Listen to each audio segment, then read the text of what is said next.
तो थर्मामेट्री में एक मैंने कैलकुलेशन से टेम्परेचर निकालना सीखा था। कैलकुलेशन से जो टेम्परेचर निकालेंगे वो सेल्सियस ने एक कॉन्सेप्ट दिया था। तो न्यूमेरिकल कैलकुलेशन करके हम टेम्परेचर पता कर ले रहे थे। तो उसमें प्रॉब्लम क्या था, उन्होंने ये बोला था कि दो टेम्परेचर हमें लेना है रेफरेंस, और इसमें एक लिखा था आइस पॉइंट और दूसरा लिखा था स्टीम पॉइंट। अब किसी भी अगर हम वाटर की बात करें तो वाटर का ना तो आइस पॉइंट फिक्स है ना तो स्टीम पॉइंट फिक्स है। एक तो आप बोल रहे हैं कि रेफरेंस हमें लेना है। रेफरेंस वो होता है जो कभी बदले ना। रेफरेंस क्या होता है, बदलता है, वो बदलेगा नहीं, वो कांस्टेंट होगा। अब वाटर का स्टीम पॉइंट मतलब पानी का बॉयल होना, बॉयल होगा कि नहीं होगा ये डिपेंड करेगा प्रेशर पर। तो अगर हम प्रेशर को बदल दें तो बॉइलिंग पॉइंट बदल जाएगा। टेम्परेचर को अगर हम प्रेशर को चेंज कर दें तो आइस पॉइंट बदल जाएगा प्रेशर की वजह से। तो इसलिए वो गलत हो गया था। तो जब गलत हो गया तो फिर हम लोगों ने दूसरा थर्मामीटर की बात की और उसमें भी वाटर ही लिया था, क्योंकि जल है तो जीवन है, मतलब ऐसा रेफरेंस लेना चाहिए जिसको सारे पब्लिक समझ पाए। तो वाटर ही हमें लेना था। फिर यहाँ पे दूसरा कॉन्सेप्ट बनाया गया कि वाटर का एक टेम्परेचर होता है जिसे हम बोलते हैं ट्रिपल पॉइंट टेम्परेचर, और उसकी वैल्यू लगभग होती है 4 mmHg कॉलम प्रेशर पर। वाटर का टेम्परेचर अगर 0.01 डिग्री सेंटीग्रेड हो जाए, मतलब हम अगर 4 mmHg प्रेशर रख रहे हैं और टेम्परेचर 0.01 कर लें, तो जो वाटर है वो उसका जो स्टेट है वो प्लाज्मा स्टेट हो जाता है। मतलब बड़ा बेहतर स्टेट होगा। वहाँ पे सॉलिड, लिक्विड, गैस तीनों दिखेगा। आपको स्टीम भी बनता हुआ दिखे, मतलब आपको स्टीम का वेपर भी दिखेगा, आइस का फ्रीजिंग भी दिखेगा और पानी भी बहता हुआ दिखेगा। तो ये ट्रिपल पॉइंट टेम्परेचर का फिगर अगर कभी चेक करना हो तो उस पर गूगल पे आप डालेंगे ट्रिपल पॉइंट टेम्परेचर का पिक्चर, तो वीडियो बन के आएगा। जो लोग प्रैक्टिकल करे हैं, जो प्रैक्टिकल अगर हमें भी करना हो तो हम उसको सेट कर देंगे, उसके बाद वीडियो बना देंगे, आप पब्लिक देखो। ऐसे ही होता है, ऐसे उसमें चेंज होगा, आपको सब दिख जाएगा। तो ये मैंने बोला और इस पर भी आप लोगों ने कुछ सवाल लगा दिया। अब बच्चों वहाँ से आगे चलते हैं। तो प्रॉब्लम ये है, हाँ, हमने जब लिक्विड कॉलम थर्मामीटर पढ़ाया, थर्मामीटर में क्या पढ़ाया, लिक्विड कॉलम थर्मामीटर। इसके बाद लिक्विड कॉलम थर्मामीटर आया। लिक्विड कॉलम थर्मामीटर में सबसे इम्पॉर्टेंट बात होती है, according to your exam point of view, कि हम लिक्विड को लेते हैं तो किस लिक्विड को लें और लिक्विड को लेने का पर्पस क्या है, हम लिक्विड को कैसे डिस्क्राइब करें। आप जो भी डिस्क्राइब करो, इस बात को ध्यान में रखें कि वो जो डिवाइस आप बना रहे हैं वो सेंसिटिव होना चाहिए। क्या होना चाहिए, सेंसिटिव होना चाहिए। हमेशा जब भी कहीं पर भी हो तो हमेशा इसका ध्यान रखना चाहिए कि सेंसिटिविटी रहे। ऐसे मान लीजिए कि घर में ही बहुत सारे मेंबर हैं, तो इस बात का ध्यान रखना चाहिए कि सबकी सेंसिटिविटी बनी रहे। अगर किसी को बात बात पर ज़बरदस्ती का प्रेशर हिट करते रहोगे तो एक दिन वो इग्नोरेंस नेचर उसके अंदर आ जाएगा। आप कुछ भी कहोगे आपको इग्नोर करेगा, सेंसिटिविटी आपके लिए ख़त्म हो रही है। तो सेंसिटिविटी बहुत इम्पॉर्टेंट है। अब उस सेंसिटिविटी को बनाने के लिए फिर हमने बोला कि ऐसा लिक्विड हो जिसकी थर्मल कंडक्टिविटी ज़्यादा हो, तो मरकरी आया। और हमारा पर्पज़ है उसका टेम्परेचर बढ़ाना, इसलिए स्पेसिफिक हीट कैपेसिटी कम, उसमें भी मरकरी आया। इसके बाद फिर हमने बोला कि हमें ज़्यादा टेम्परेचर मेजर करना है तो रेंज ज़्यादा हो, उसमें भी मरकरी आया। इसके बाद फिर हमने कहा, क्या मैंने कहा कि हाँ, इसमें ऊपर नीचे चलना भी है तो कहीं रेजिस्टेंस ना आने पाए, इसलिए फ्रिक्शन ना हो, ये भी मैंने बोला। एक और बोला था,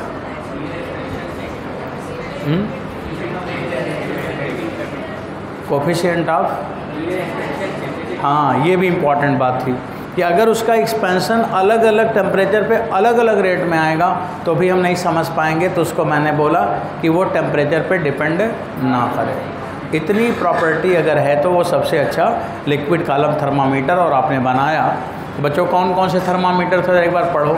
Celsius, Fahrenheit, kelvin, rumour, Rankine और एक आपका अपना गड़बड़ वाला फॉल्टी थर्मामीटर। ये सब पे सवाल भी हो गया था।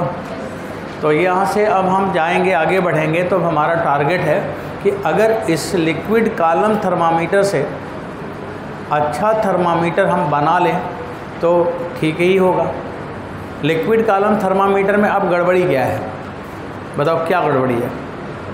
आपकी फिजिक्स की कौन सी ब्रांच है, नाम पढ़ो। अब वो जो लिखा वही पढ़ा करो। थर्मोमेट्री, बार बार पढ़ते पढ़ते ध्यान रहेगा कि थर्मोमेट्री पढ़ रहे हैं। अभी आपसे कोई पूछे क्या पढ़ रहे हो, तो अभी एक बच्चे से मैंने पूछा कि क्या पढ़ रहे हैं इस समय क्लास में, बोला हीट एंड थर्मोडायनामिक्स। हमका सब एक ही साथ लपेट दिया। अभी उस पर कोई टॉपिक चल रहा होगा ना, बोला सर वो थर्मामीटर पढ़ रहे थे। हमने कहा थर्मामीटर नहीं भाई, थर्मोमेट्री है वो। तो थर्मोमेट्री, पहले ये जानो कि थर्मोमेट्री पढ़ रहे हैं। अब ये बताओ कि थर्मोमेट्री जब पढ़ रहे हो तो इसमें कहाँ से कहाँ तक का टेम्परेचर रेंज आएगा?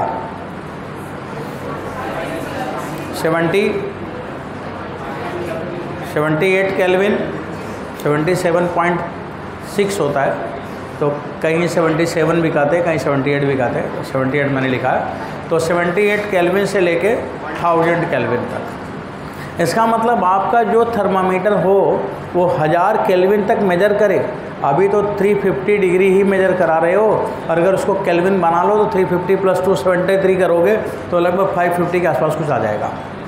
अभी तो 1000 केल्विन तक का मेजरमेंट चाहिए ना। तो क्या आपका ये लिक्विड कॉलम थर्मामीटर यूज़फुल है पूरी तरह से? तो इसका मतलब हमें दूसरा थर्मामीटर तो बनाना ही पड़ेगा ना भाई। अब हमें बनाना पड़ेगा।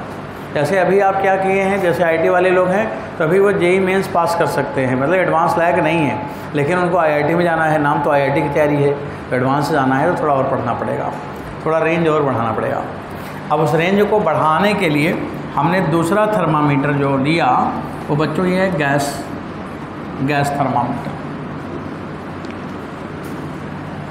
गैस थर्मामीटर, इसका नाम है गैस थर्मामीटर। मतलब गैस की कोई प्रॉपर्टी हम यूज़ करेंगे और उससे टेम्परेचर मेज़र करेंगे, तो इसलिए उसका नाम पड़ा गैस थर्मामीटर। अब गैस की कोई प्रॉपर्टी हम यूज़ करके टेम्परेचर जानेंगे तो देखिए गैस में तीन ही बात है, एक है प्रेशर, एक है वॉल्यूम और एक है टेम्परेचर। यही तीन बात है। फिजिकल पैरामीटर तो यही है। अब जिसमें टेम्परेचर आपको मेजर ही करना है, अब बचे दो, एक प्रेशर और एक वॉल्यूम। तो अब ये थर्मामीटर भी दो टाइप का हो गया। एक में हम प्रेशर को कांस्टेंट करेंगे तो बोलेंगे कांस्टेंट प्रेशर गैस थर्मामीटर। एक को हम वॉल्यूम कांस्टेंट करेंगे तो उसे हम बोलेंगे कांस्टेंट वॉल्यूम गैस थर्मामीटर। तो we can divide this thermometer into 2 part. आप ऐसे लिख सकते हो, constant pressure gas thermometer, constant pressure gas thermometer. एक ये हुआ बच्चों। दूसरा हुआ, थोड़ा बीच में गैप कर रहा हूँ, कांस्टेंट प्रेशर गैस थर्मामीटर। बच्चों फिर नीचे यहाँ पे लिख रहा हूँ constant volume gas thermometer, constant volume gas thermometer.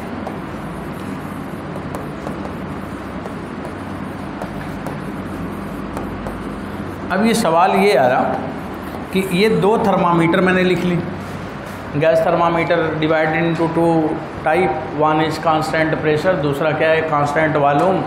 तो बच्चों अब आपसे मैं पूछ रहा हूँ कि कौन वाला थर्मामीटर इन दोनों में अच्छा है, कांस्टेंट प्रेशर गैस थर्मामीटर कि कांस्टेंट वॉल्यूम गैस थर्मामीटर?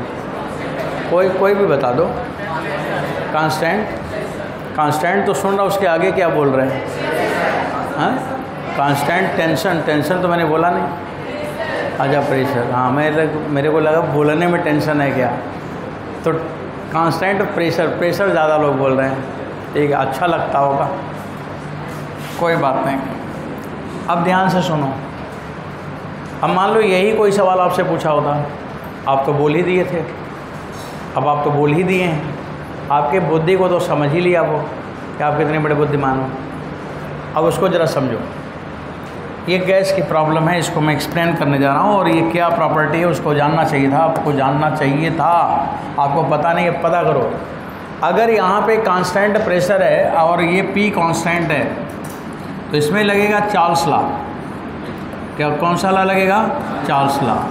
मतलब अगर हम प्रेशर को कांस्टेंट कर देंगे तो हम इसमें वॉल्यूम मेजर करेंगे। क्या मेजर करेंगे? वॉल्यूम। अब प्रेशर तो कांस्टेंट ही कर दिया। अब टेम्परेचर जैसे जैसे बढ़ेगा वैसे वैसे वॉल्यूम बढ़ेगा। किसी भी गैस का वॉल्यूम किस रेट से बढ़ता है? वॉल्यूम के बढ़ने का रेट। चार्ल्स का लॉ इसीलिए पॉपुलर था। इन्होंने बताया था, चार्ल्स ने बताया था कि अगर किसी भी गैस का टेम्परेचर बढ़ाओगे तो उसका वॉल्यूम बढ़ेगा, और उसका रेट होता है 1/273 पार्ट पर डिग्री सेंटीग्रेड। ये कॉन्सेप्ट है। उन्होंने बताया कि if you increase temperature of the gas then volume V theta equal to volume at 0 1 + 1/273 into theta. This is the general concept बच्चों। ये कॉन्सेप्ट हुआ कि अगर आपने 0 डिग्री सेंटीग्रेड ली और उसमें गैस का वॉल्यूम V0 है, तो जब हम टेम्परेचर बढ़ाएंगे तो गैस का वॉल्यूम इंक्रीज़ करेगा, और किस रेट से इंक्रीज़ करेगा? 1/273। इसे क्या पढ़ेंगे? ये है क्या? ये क्या है? Coefficient of cubicle expansion of the gas. Coefficient of cubicle, अगर वॉल्यूम है तो क्यूबिकल। सब क्लास 12th पास हो, मतलब 11th-12th में घूम रहे थे इसीलिए सिलेक्शन नहीं हुआ था। अब पढ़ लो, नहीं फिर घूमोगे। ध्यान से सीखो। अभी भी नई बुद्धि काम कर रही कि छोटी छोटी बात 9th क्लास में ये पढ़ाया जाता है, 9th क्लास में, और आप 9th के बाद 12th, और इतना दिन हो गया पढ़ते हुए फिर भी आप कंसंट्रेट नहीं होते। आपको ये दिखाया जाता है, देखो आपका कितना बेसिक कमज़ोर है। आपको मैं दिखाता हूँ और इसके बाद आप शांत होकर नहीं पढ़ पाते। उसमें भी इधर उधर करते रहते हो। क्यों? कैप सीधा बैठो, हाँ सीधा बैठो, बैग इधर उधर करके सही से बैठो, और इधर उधर घूमना मत, नहीं तो बाहर भेज दे क्लास के। समझ गया ना? हाँ। तो यहाँ पे मैंने क्या बोला कि गैस का वॉल्यूम बढ़ेगा। कैसे बढ़ेगा? 1/273 पार्ट पर डिग्री सेंटीग्रेड। तो जब टेम्परेचर बढ़ाओगे तो वॉल्यूम बढ़ेगा, तो वॉल्यूम देके टेम्परेचर जान जाओगे कि नहीं? ये हो। और जब हम यहाँ पे पढ़ेंगे कांस्टेंट वॉल्यूम गैस थर्मामीटर, तो अगर बताओ कांस्टेंट वॉल्यूम है, तो अभी जो आपको मैंने बोला था, खड़े होइए, बैठिए, आप बैठिए, वो पीछे खड़े हो। हाँ, अब बताओ अगर कांस्टेंट वॉल्यूम है तो इसमें कौन सा लॉ लगेगा? कौन सा लॉ? अब एक चार्ल्स लॉ तो ऊपर लगा था, वह यहाँ भी चार्ल्स लॉ लगेगा। अगर वॉल्यूम कांस्टेंट है तो कौन सा लॉ लगेगा? कांस्टेंट वॉल्यूम कांस्टेंट है, तो वॉल्यूम कांस्टेंट है तो चार्ल्स लॉ लगता है क्या? जब प्रेशर कांस्टेंट होगा तब लगेगा ना चार्ल्स लॉ। आप यहाँ पे सोचिए, थिंकिंग करिए। मैंने आपको इसलिए बोला कि आप सिंसियर हैं, आप अच्छा करेंगे, लेकिन अपने को चेंज करोगे तब। जब बैठो तो दिमाग लगा दो। तेज़ दिमाग होगा तो वो शांत होकर पढ़ाई में लगना चाहिए, और तेज़ दिमाग है और पढ़ाई में नहीं लगेगा तो फिर बदमाशी करोगे तो डकैत बन जाओगे। क्योंकि दिमाग तेज़ है तो डकैत भी बन सकता है, विद्वान भी बन सकता है। कमज़ोर वाला तो कुछ नहीं बन पाता। इसलिए कम से कम फोकस करो पढ़ने पर। बैठो बच्चों। अगर वॉल्यूम कांस्टेंट है तो प्रेशर टेम्परेचर पर डिपेंड करेगा, और अगर प्रेशर टेम्परेचर पर डिपेंड करेगा तो उसे बोलते हैं प्रेशर लॉ भी बोलते हैं, और गैलुसाक लॉ बोलते हैं। क्या बोलते हैं? गैलुसाक लॉ। ये गैलुसाक लॉ है, इसी को प्रेशर लॉ बोलते हैं। और यहाँ पे आपको लिखना है वॉल्यूम अगर कांस्टेंट है तो आप क्या लिखोगे, प्रेशर प्रोपोर्शनल टू टेम्परेचर। यहाँ पे वॉल्यूम को मेजर करोगे और यहाँ पे गैस के प्रेशर को मेजर करोगे। गैस का प्रेशर कैसे बढ़ेगा, जैसे वॉल्यूम बढ़ता है वैसे ही प्रेशर बढ़ता है। तो पी थीटा बराबर P not 1 + 1/273 theta, there will be no change. What will rate here, that the same rate is here. तो इसमें कोई अंतर है। अब अगर कोई पूछे कि कौन वाला गैस थर्मामीटर अच्छा है, तो उसका आंसर है जो मिल जाए वही अच्छा है, दोनों एक सा है, कोई अंतर नहीं है। कोई पूछे कौन अच्छा है तो क्या बोलोगे, जो मिल जाए वही अच्छा है, दोनों का कॉन्सेप्ट एक ही है, इसलिए यहाँ कोई डिफरेंस नहीं है। समझ आया? तो ये किस लॉजिक पे काम किया इसे जानना था, वो लिख दिया मैंने। बच्चों फिर थोड़ा आगे जाएं आप। अब मैंने गैस, अब मेरे को गैस लेना, कौन सी गैस हमें लेना चाहिए, हमें कौन सी गैस को लेना है। ऐसे गैस को लेना है, ऐसे मीडियम को लेना है जो क्विक, जल्दी से एक जगह से हीट दूसरे जगह ट्रांसफ़र कर दे, उसमें कोई लैगिंग ना हो, समय का अंतर अगर हो तो कम से कम हो, मतलब जल्दी से जल्दी ट्रांसफ़र कर दे। अब वो गैस कौन सी हो जिसमें वो हीट को एक जगह से दूसरे जगह ट्रांसफ़र कर दे। तो बच्चों सिंपल सी बात है, गैस वो होगी जो बहुत हल्की होगी। अगर बहुत हल्की होगी, उसकी डेंसिटी कम होगी तो स्पीड ज़्यादा होगी। तो कौन सी गैस लेनी है जिसकी स्पीड ज़्यादा हो, जिसकी डेंसिटी कम हो। तो केमिस्ट्री में गुरुजी आपके पढ़ाए होंगे मॉलिक्यूलर वेट बराबर 2 × वेपर डेंसिटी। तो डेंसिटी कम है तो मॉलिक्यूलर वेट कम होगा। अब किसका मॉलिक्यूलर वेट कम है, सबसे कम मॉलिक्यूलर वेट का गैस बताओ। हाइड्रोजन, हाइड्रोजन, हाइड्रोजन, हीलियम बता रहे। हीलियम का मॉलिक्यूलर वेट क्या होता है, हीलियम तो एटम है, उसका एटॉमिक वेट क्या है 4 AMU, कितना है 4 एटॉमिक मास यूनिट। और हाइड्रोजन का 1 AMU, तो 4 बड़ा है कि 1, और हमने बोला कि सबसे छोटा हो, तो आप बता रहे हीलियम ले लो।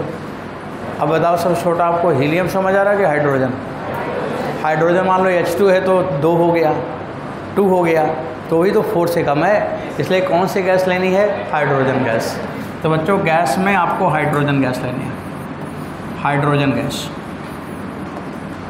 आप अच्छे से समझना, आपका मैं केमिस्ट्री भी सुधार दूंगा, केमिस्ट्री भी अच्छी हो जाएगी, फिजिक्स भी अच्छी हो जाएगी और जीवन भी अच्छा हो जाएगा। थर्मोडायनामिक्स है ये पूरा सिस्टम है। अब यहाँ पे लिखा है हाइड्रोजन गैस। हाइड्रोजन गैस की एक प्रॉपर्टी और है कि ये जो गैस है ना, ये बहुत फ्लेमेबल होती है। फ्लेमेबल मतलब ये गैस फ्लेमेबल है। ये गैस कैसी है, बहुत फ्लेमेबल है, इसलिए भी हम यूज़ करते हैं। फ्लेमेबल का मतलब समझते हैं ना, क्विक, जल्दी से फायर पकड़ेगा, जल्दी से हीट ट्रांसफ़र होगा, इग्निशन बहुत जल्दी से आ जाएगा, तो ये फ्लेमेबल गैस है। और दूसरी बात जान लें, ये जो हाइड्रोजन गैस है ये नॉन विसिबल फायर होता है। इसका फायर कैसा होता है, नॉन विसिबल। केमिस्ट्री में लिखा है किताब में कि हाइड्रोजन गैस का फायर नॉन विसिबल होता है। नॉन विसिबल माने आग लगी रहेगी गैस में, सब जलता रहेगा, एक तरफ से सब ख़त्म होता जा रहा है, लेकिन आपको गैस दिखाई नहीं देगी, उसका आग दिखेगा नहीं कि आग लगी कहाँ है। सब जल रहा है लेकिन पता नहीं चलेगा कि लगा कहाँ है आग। तो हाइड्रोजन गैस का फायर होता है इनविजिबल। और हाइड्रोजन गैस कहाँ मिलती है, सड़े गले स्थान, कीचड़, जहाँ पे गंदगी बहुत है वहाँ, और अक्सर पानी जहाँ इकट्ठा होता है वहाँ पे बहुत दिन से पानी इकट्ठा है, कीचड़ है, तो वहाँ पे हाइड्रोजन गैस जनरेट हो जाती है। और जब हाइड्रोजन गैस जनरेट हो जाती है तो जो झोपड़ी मोहल्ले वाले हैं उन्हीं को जला के राख कर देती है। तब लोग कहते हैं कि ऊपर वाले का कोई, क्या बोलते हैं, नेचर का, प्रकृति का कोई प्रकोप है, ऊपर वाले की वजह से हो गया, कोई शक्ति है, किसी वजह से हो गया। कुछ लोग बोलते हैं कि भाग्य है, उनका वहाँ घर बनाए थे और ख़त्म हो गए। हाँ, अब वो ख़त्म होने का कारण ऊपर वाला नहीं, वो खुद हैं। अबे तो पानी क्यों इकट्ठा करके रखा था वहाँ पे, वो क्यों सड़ा गला जगह रखा था, वहाँ पे हाइड्रोजन गैस जनरेट होगी और आग लगे। देखिए कभी कभी आता है ना कि जंगल में आग लग गया और पूरा जल के राख हो गया, क्या कोई वहाँ माचिस से आग लगाने गया था? हाँ, जहाँ पे शेर है, चीता है, वहाँ कोई माचिस लेके आग लगाने जाएगा? तो वहाँ पे ऐसे ही आग लग जाती है। और कौन सी गैस लगाती है? हाइड्रोजन गैस, और लोगों को पता तक नहीं चल पाता। तो बच्चों हाइड्रोजन गैस के बारे में थोड़ा सा बता दिया, बाकी केमिस्ट्री के मास्टर साहब ज़्यादा बताएंगे। अब हमें जो बताना उतना ही बताऊंगा। हाइड्रोजन गैस मैंने लिया। अब हाइड्रोजन गैस फ्लेमेबल है और लो डेंसिटी है, इसकी थर्मल स्पीड ज़्यादा है ना। कोई पूछे तो क्यों लिया, तो आप क्या बताओगे? Low density. लो डेंसिटी से मोबिलिटी हाई। क्या हाई? मोबिलिटी। फ्लेमेबल गैस है, थर्मल स्पीड ज़्यादा है, थर्मल कंडक्टिविटी भी कर सकते हैं, हीट को तेज़ी से फ्लो कराएगा। तो यही सब इसका कारण लिख सकते हैं आप, स्पीड लिख सकते हैं, डेंसिटी, स्पीड, ये सब। बच्चों जो हाइड्रोजन गैस है ना, अब मैं इस गैस का जो ऑपरेटिंग रेंज है हमारे काम का, वही बात है कि हम किस रेंज में काम करेंगे।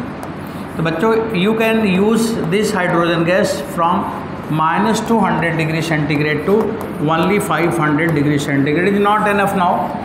अभी भी ये ज़्यादा अच्छा नहीं है, क्योंकि इसका आगे का तो टेम्परेचर 500 ही है और मेरे को 1000 केल्विन तक ले जाना। इससे पता चल रहा कि आगे भी कुछ बनेगा। तो ये हाइड्रोजन गैस को हम ऐसा यूज़ कर लेते हैं। बच्चों यही आपको जानना है, इसका मेनली रेंज पूछते हैं टीचर, वो जानना है। अब गैस थर्मामीटर में आपसे पूछा जाए maximum temperature measured by gas thermometer. बच्चों बताइएगा, सबको बताना है। Maximum temperature measured by gas thermometer. देखो एक बार एक क्वेश्चन टीचर ने पूछा था थर्मामीटर लिक्विड कॉलम में मैक्सिमम, तो उसमें मैंने कल पढ़ाया था ना कि उसके स्पेस में नाइट्रोजन भर लो तो 350 के बजाय 550 तक। और इसलिए मैं यहाँ भी बता रहा हूँ, मान लो यहाँ पूछ ले, क्योंकि एक हमें तरीका मिल गया ना कि ऐसा टीचर सोचते हैं, तो फिर हमें वैसे तैयार रहना पड़ेगा। यही होता है स्मार्ट और एक्सपर्ट, कि हम प्रिपेयर रहते हैं समय के पहले। तो बच्चों यहाँ पे भी लिख लो maximum temperature measured by gas thermometer. कोई बच्चों को जो पता रहा करे ना तो आप बताया करो। बच्चों आप कंट्री में सबसे अच्छे हो, ये आपकी फ़िज़िक्स बहुत अच्छी रहेगी और फिज़िक्स में इंटरेस्ट है, तो जो भी पता रहे बोलते रहा करो। हम यही चाहते हैं कि सब अच्छे अच्छे रिज़ल्ट ले आओ, और जब रैंक आए तो ऑल इंडिया रैंक 1, 2, 3। बच्चों एक वैल्यू होनी चाहिए, क्योंकि जीवन यही है और यही टाइम में आपको अच्छा करना है। और अच्छा करने के लिए नहीं कि किताब उठाए पूरा रट डाले, नहीं, मत रटो, समझो आओ। अगर एक बार समझ लोगे फिज़िक्स में तो पूरी केमिस्ट्री तैयार हो गई। टाइम बच गया कि नहीं उधर से, और जहाँ जहाँ वो आएगा वहाँ वहाँ आपको अच्छे से आ जाएगा। तो बस समझ लिया तो बहुत सारा समय बच गया। इसलिए समझ बढ़ाओ, और लर्निंग कैपेसिटी बढ़ाने की ज़रूरत नहीं है, समझ बढ़ाओ। अब यहाँ पे मैंने लिखा कि maximum temperature measured by gas कितना, 1600। यहाँ पे maximum measured temperature by gas thermometer लिख लो। पूरा थर्मामीटर तो मैंने लिखा ही नहीं बच्चों, गैस थर्मामीटर लिखना है ना, बाय गैस थर्मामीटर। हाँ, अब देखो इससे मैं कितना टेम्परेचर मेजर करता हूँ जानते हो, 1600 डिग्री सेंटीग्रेड। अब इसका मतलब हम गैस थर्मामीटर को मैं चाहूँ तो अपने रेंज तक यूज़ कर सकता हूँ। अब but this which one gas we filled for higher level temperature, higher temperature कौन सी गैस होगी? तो बच्चों this is the nitrogen gas. कौन सी गैस है? नाइट्रोजन। तो क्वेश्चन आए कि why we not use this gas, why we use hydrogen gas, why not nitrogen gas? तो इसका रीज़न क्या है? इसकी मोबिलिटी कम है। नाइट्रोजन गैस की मोबिलिटी कम है, मतलब एक एंड पर हीट मिलेगा तो वो हीट हमें दूसरे एंड तक पहुंचाने में काफ़ी वक्त लगेगा, काफ़ी समय लगेगा। तो इसका मतलब वो एग्जैक्ट टाइम पर वैल्यू नहीं बताएगा। जब वो टेम्परेचर हमें दिखाएगा तो उस समय का टेम्परेचर नहीं होगा, वो पहले का होगा। इसका मतलब आप उसमें टेम्परेचर हमेशा कौन सा जान रहे हैं? प्रेजेंट की पास्ट। तो पास्ट जान के क्या पाओगे? पास्ट जानने से कोई फ़ायदा है?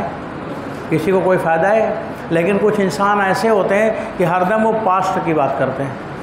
आप देखोगे दुनिया में ऐसे इंसान बहुत हैं, जब आपसे मिलेंगे तो पास्ट की बात करेंगे, बोलेंगे तुमने मुझको ये कहा था, तुमने मुझको वो कहा था। अबे कहा था, आज तो नहीं कह रहा हूँ ना, लेकिन वो पास्ट की बात करेगा और पास्ट ही की बात करके डिस्टर्ब रहेगा। ऐसे लोग ही दुनिया को नष्ट किए हैं, उनको उठा के दूसरे देश भेज देना चाहिए। उनकी वजह से देश बर्बाद हो गया। पास्ट में जाने की क्या ज़रूरत है? आपको हमेशा प्रेजेंट में रहना चाहिए और अगर अच्छे हो तो थोड़ा फ्यूचर देख लेना चाहिए। पास्ट में जाके क्या पाओगे? बताओ क्या पाओगे? पास्ट खराब हो गया, अब उसको चिंता करोगे तो जो समय आ रहा है वो भी खराब हो गया, पास्ट और ख़राब हो गया। इसलिए कभी पास्ट की बात डायनामिक लोग नहीं सोचते। तो डायनामिक है तो पास्ट की बात ना सोचो। और इस थर्मामीटर से हमें पास्ट का टेम्परेचर मिलेगा तो मैं इसको कभी देखना चाहूँगा, इसलिए मैं यूज नहीं करता। नाइट्रोजन क्यों नहीं यूज किया? क्लियर हुआ? क्योंकि उसकी सेंसिटिविटी कम है, उसकी थर्मल हीट ट्रांसफ़र रेट कम है, इस वजह से नाइट्रोजन हम नहीं लेते। सही है। लेकिन अगर कोई पूछे बच्चों कि मैक्सिमम कहाँ तक मेजर करोगे, वो तो बताना पड़ेगा ना आपको। अब आप बताइए minimum measure temperature by gas thermometer, ये भी लिख लो। यही सब तो सवाल है, यही सब तो बात है, इसीलिए तो पढ़ते हो आप। Minimum measure temperature by gas thermometer, by gas thermometer, minimum measure temperature by gas thermometer. कौन सा टेम्परेचर मेजर करोगे? ये बच्चों होता है equal to -268 degree centigrade, which is less than 77 kelvin. उस नाइट्रोजन का बॉइलिंग पॉइंट से कम आ गया है, -268 डिग्री है ना। इसमें जब आप 273 प्लस करोगे तो कितना आएगा? 10-12 डिग्री केल्विन आ जाएगा, 10-12 केल्विन आ जाएगा। तो 78 से तो कम आ गया ना। इसका मतलब हम लोअर में भी और अपर में भी गैस को यूज़ करके बता सकते हैं। अब सवाल ये आता है कि विच गैस फॉर -268 डिग्री। तो बच्चों इसके लिए गैस का नाम लिखो आप, हीलियम गैस। कौन सी गैस? Helium gas. तो we use 3 gas for thermometer, helium gas, nitrogen gas, hydrogen gas. बस which one is the best? Hydrogen gas, right. अभी हाइड्रोजन गैस की बात हो गई। चलिए आगे बढ़ते हैं। अब इसमें आपको इतना ही जानना था, कोई कन्फ्यूजन तो नहीं है ना किसी? चलिए बच्चों अब आगे बढ़ते हैं। अभी मैंने बोला कि सबसे अच्छा कौन सा गैस है? हाइड्रोजन है, और उसका रेंज तो केवल 500 तक है और हमें आगे बढ़ना है। तब लोगों ने सोचा क्या करें, तब बच्चों उन्होंने अगला थर्मामीटर बनाया। और अगला थर्मामीटर को क्या कहते हैं? Resistance thermometer. कौन सा थर्मामीटर? रेजिस्टेंस। मतलब हम टेम्परेचर को रेजिस्टेंस मेजर करके बताएंगे। इसका मतलब है रेजिस्टेंस पे टेम्परेचर का इफेक्ट होगा। आप टेम्परेचर बढ़ाओगे तो रेजिस्टेंस क्या होगा? बढ़ेगा। आप बताइए टेम्परेचर बढ़ाएंगे तो रेजिस्टेंस क्या होगा? क्या होगा बोलो? बढ़ भी सकता है और घट भी सकता है। अगर सेमीकंडक्टर है तो घट जाएगा और कंडक्टर है तो बढ़ जाएगा। तो यहाँ पे हमें घटने वाला नहीं लेना है, यहाँ पे हमें बढ़ने वाला लेना है। इसलिए हमें क्या लेना है? मेटल। और मेटल में कौन सा मेटल? ऐसा मेटल लेना है, ऐसा मटेरियल लेना है जिसका टेम्परेचर बढ़ाने पे रेजिस्टेंस बढ़े।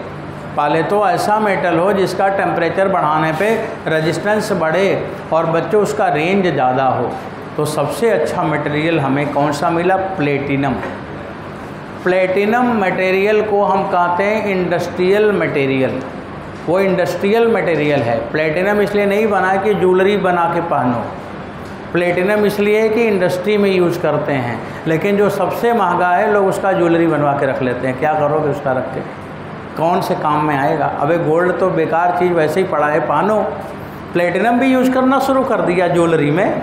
और प्लेटिनम कौन सा मटेरियल है? इंडस्ट्रियल उसका नाम है। कोई पूछे इंडस्ट्रियल मटेरियल, इंडस्ट्रियल मेटल, तो प्लेटिनम है। और प्लेटिनम का खास क्या पहचान है? उसका टेम्परेचर रेंज बहुत ज़्यादा है। किस बात का रेंज ज़्यादा है? लीनियर बिहेवियर का। When you increase temperature resistance increases linearly in large range, ज़्यादा रेंज में। केवल किस में? प्लेटिनम में। तो मैं प्लेटिनम क्यों यूज़ किया? कई लोग कहते हैं कि इसका मेल्टिंग पॉइंट ज़्यादा है। मेल्टिंग पॉइंट के लिए नहीं यूज़ किया है, उससे बहुत ज़्यादा मेल्टिंग पॉइंट के मटेरियल हमारे पास है। बहुत सारा मटेरियल है, जर्कोनियम है, फेरेलियम है, बहुत सारे मटेरियल हैं, लेकिन उसका टेम्परेचर रेंज कम है। और सबसे ज़्यादा रेंज किसका है? प्लेटिनम।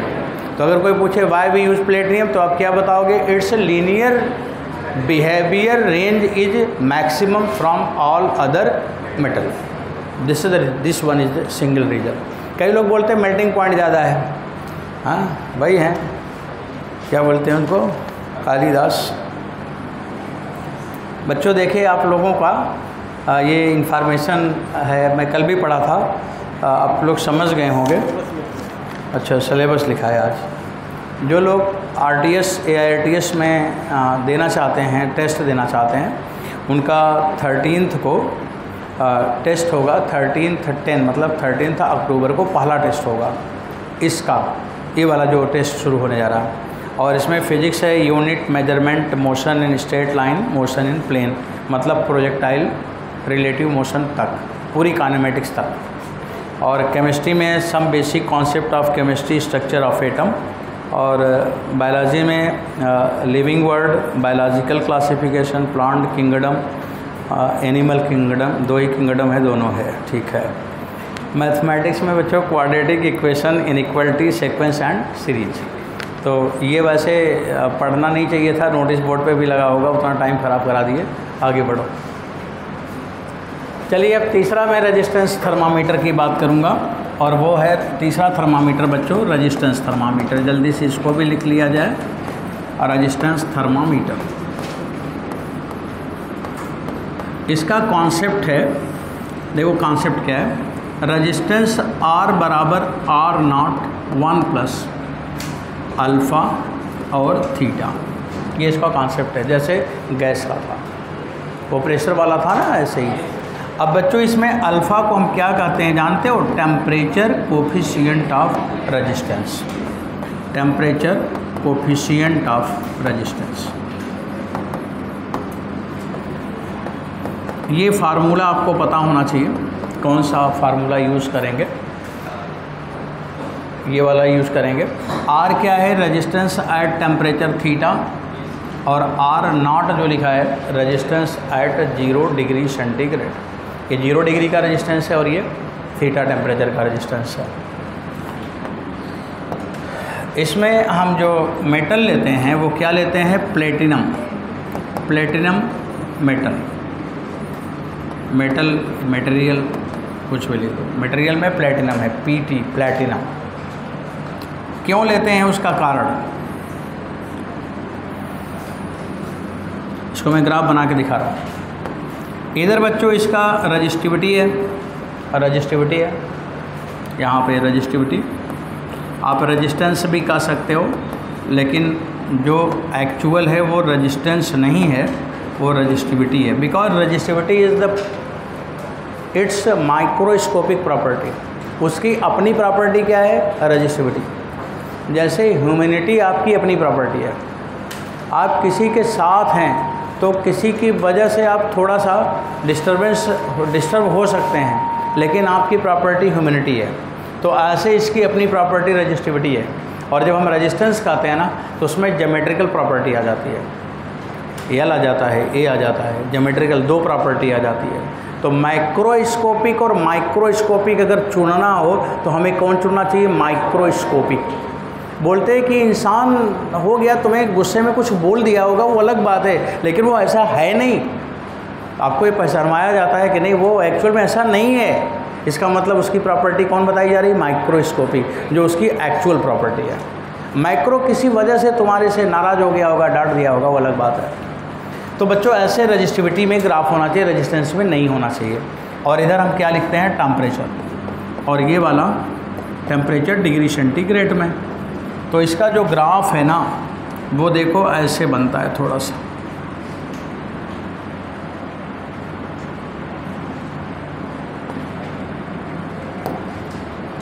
यहाँ पे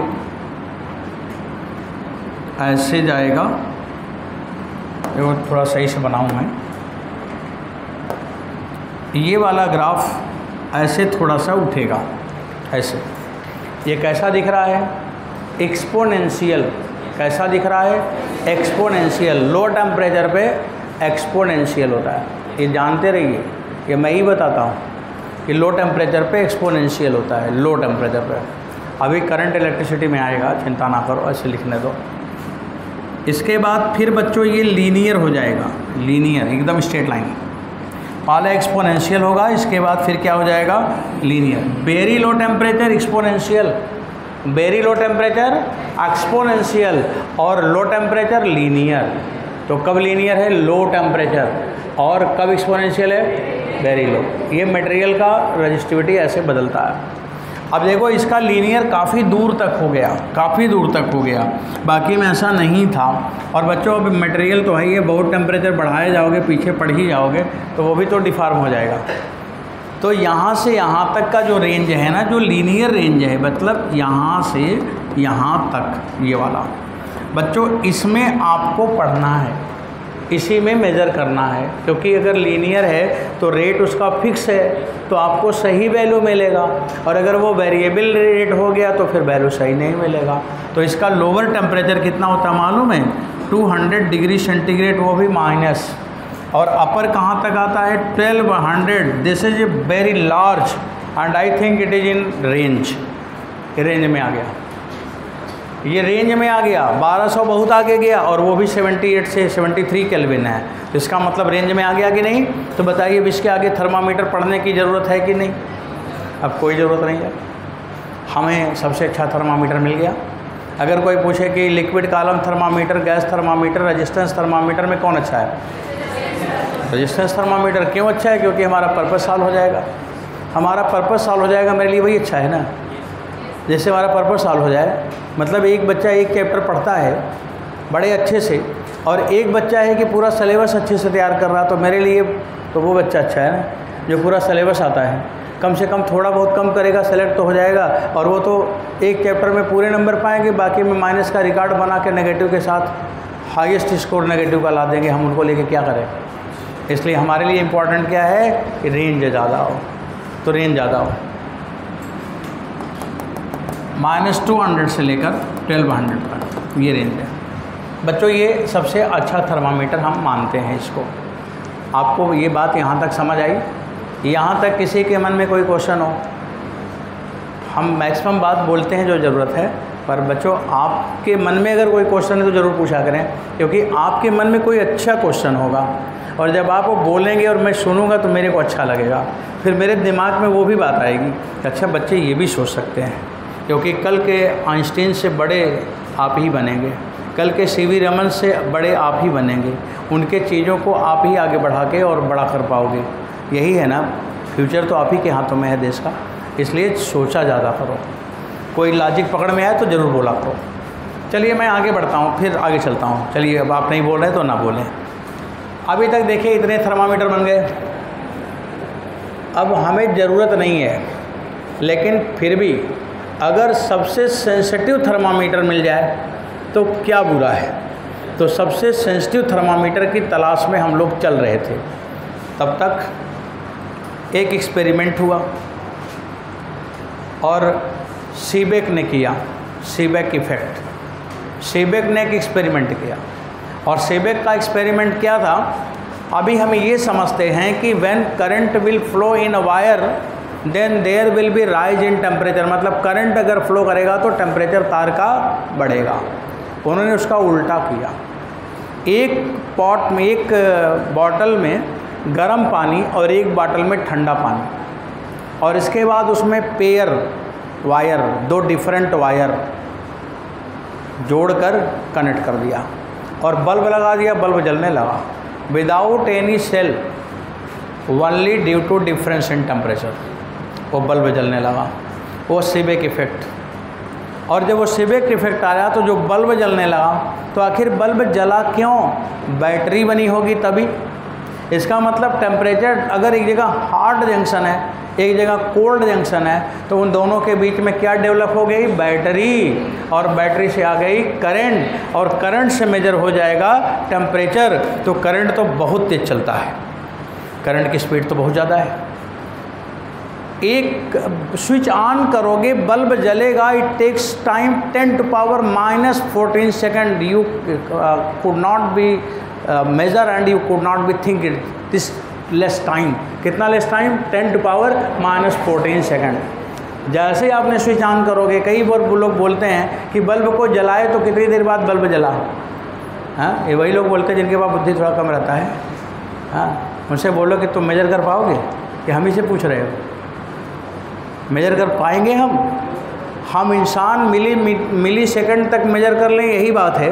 और वो 10⁻⁻4 सेकंड में पहुंच रहा है, उस टाइम को मेजर कर पाओगे आप? इसका मतलब सबसे फास्टेस्ट किसका मोशन हुआ? करंट का। फास्टेस्ट, सबसे तेज। तो सबसे अच्छा थर्मामीटर कौन होगा? जो करंट पे बेस्ड होगा। और करंट पे बेस्ड कौन वाला हुआ? Thermo electric thermometer based on Seebeck effect, also known as digital thermometer. वही वाला थर्मामीटर जो जीभ पे लगाते हैं तो उसमें लिख के आ जाता है ना कि 103 डिग्री। अब तो वही वाला है डिजिटल। जब उसमें कोरोना चल रहा था तो लोग थर्मामीटर मुंह में भी नहीं लगाते, पता चला कोरोना चला जाए उसके साथ। तो उसको क्या करते? बाहर से दिखाते थे, उसके स्किन के ऐसे बाहर थोड़ा टच न कर, थोड़ा दूर रखते थे, और जैसे रखते थे वैसे टेम्परेचर आ जाता था। वो थर्मामीटर, वो डिजिटल थर्मामीटर है। वो थर्मो इलेक्ट्रिक थर्मामीटर आया था कोरोना के टाइम में, फिर गायब हो गया। फिर कोई समस्या आएगा तो फिर आएगा। तो बच्चों, सबसे अच्छा थर्मामीटर फिर कौन हुआ? Most sensitive thermometer in this earth. India नहीं बोला, अर्थ पे सबसे सेंसिटिव थर्मामीटर आज की डेट में थर्मो इलेक्ट्रिक थर्मामीटर है। ये आपको ज़रूर जानना चाहिए था, क्योंकि मोस्ट सेंसिटिव। तो बच्चों, अब आप यहाँ पे लिखेंगे थर्मो इलेक्ट्रिक थर्मामीटर। जल्दी से इसको भी सीख लो। Thermo electric thermometer. अब थर्मो इलेक्ट्रिक थर्मामीटर में हम मेजर करते हैं ईएमएफ, थर्मो ईएमएफ। इसका नाम ऐसे लिखो भाई, ऐसे। अब चूँकि ये टॉपिक आपको पढ़ना नहीं है, थोड़ा यूज़ है ना, तो थोड़ा सीख लेना चाहिए। Thermo EMF, thermo electromotive force. E बराबर alpha theta plus beta theta square. Alpha और बीटा कांस्टेंट है, थीटा टेम्परेचर है। बच्चों, यहाँ पे लिखो जो मैं लिखूँ। थीटा टेम्परेचर है, अल्फ़ा कांस्टेंट है, बीटा भी कांस्टेंट है। ये भी कांस्टेंट है, ये भी कांस्टेंट है। दोनों को मैं एक साथ भी तो लिख सकता था, क्यों? ऐसे लिखता अल्फ़ा कामा बीटा कांस्टेंट, तो इतना पेन का इंक बचता कि नहीं? मान लो पेन का इंक नहीं बचता तो मेरा टाइम बचता कि नहीं? मैं अलग अलग क्यों लिखा? आप बता रहे समय ज़्यादा है। अल्फ़ा कांस्टेंट है, बीटा कांस्टेंट है, दोनों अलग अलग क्यों लिखा? क्यों कि अल्फ़ा कांस्टेंट पॉजिटिव है, ये कांस्टेंट पॉजिटिव है, और बीटा कांस्टेंट नेगेटिव है, इसलिए लिखा। केवल एक इक्वेशन सीबेक ने दिया और सीबेक ने कांस्टेंट नेगेटिव दिखाया। अरे आपको नेगेटिव कांस्टेंट ही लिखना है तो यही माइनस लगा दिए होते हैं, बीटा को नेगेटिव नहीं लिखना पड़ता। लेकिन उन्होंने ये काम किया है तो भाई नाम तो उन्हीं का पढ़ना है, हमारा नाम होता तो हम तो बदल ही देते। अब बाकी किसी ने कांस्टेंट को नेगेटिव नहीं लिखा, ये नेगेटिव लिख के बैठे थे क्योंकि कुछ स्पेशल काम किए थे। इसीलिए कि आपको याद रखना पड़ेगा, एक्स्ट्रा एक लोड आ गया दिमाग पर कि एक ऐसा भी कांस्टेंट हो जो नेगेटिव है और सीबेक ने लिख के चला गया, तो इसलिए जानना पड़ा। तो बच्चों, ये पॉजिटिव है और वो नेगेटिव, इसलिए दोनों अलग अलग किया। चलिए थोड़ा और आगे बढ़ते हैं। इसमें जब हम ईएमएफ को टेम्परेचर के साथ बच्चों ग्राफ प्लॉट करते हैं तो ग्राफ कैसा आता है? ग्राफ कैसा आएगा, बता रहा हूँ कैसा आएगा। देखो देखो इधर, ये टेम्परेचर है और बच्चों ये ईएमएफ है। अब यहाँ पे जब ग्राफ आप बनाओगे ना तो ये ग्राफ ऐसे आता है, ऐसे ऐसे आ रहा, ऐसा माने पैराबोला, पैराबोला नहीं प्रोजेक्टाइल। और प्रोजेक्टाइल का इक्वेशन होता y बराबर ax minus B x square, तो there will minus B x square and here is plus beta, इसलिए मैं जान गया कि बीटा माइनस होना चाहिए, नहीं तो इक्वेशन मैच कैसे करेगा। अब ये वाला इक्वेशन जब मैं ग्राफ बनाता हूँ तो ऐसा आता है, और अगर ये ऐसा ग्राफ है तो बच्चों लाइक एज प्रोजेक्टाइल पाथ, और प्रोजेक्टाइल पाथ का जो इक्वेशन होता है ना वो होता है y बराबर ax minus B x square.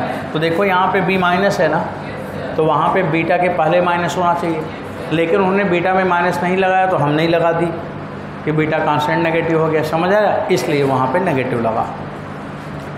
अब देखिए ये वाला जो टेम्परेचर है, दिस टेम्परेचर नोन एज, यहाँ पे इस टेम्परेचर को बच्चों हम लोग कहेंगे इन्वर्जन, और ये वाला टेम्परेचर क्या होता है, न्यूट्रल। तो यहाँ पे दो टेम्परेचर है, एक न्यूट्रल और एक इन्वर्जन। इसे कैपिटल एन के बजाय स्मॉल एन ही लिख दो, जब वहाँ भी स्मॉल है तो यहाँ थीटा है। अब क्वेश्चन आता है कि न्यूट्रल टेम्परेचर किसे कहेंगे और इन्वर्जन टेम्परेचर किसे कहेंगे, यही सब पूछा जाता है, भाई पढ़ा रहा हूँ। तो बच्चों इन्वर्जन टेम्परेचर क्या है, आपको दिख ही रहा है कि ऐसा टेम्परेचर जिस पे ईएमएफ जीरो हो जाए, और न्यूट्रल टेम्परेचर जिस पे ईएमएफ मैक्सिमम हो जाए, मैक्सिमम हो जाए तो न्यूट्रल और जीरो हो जाए तो इन्वर्जन। तो अब इसे लिख लिया जाए, neutral temperature,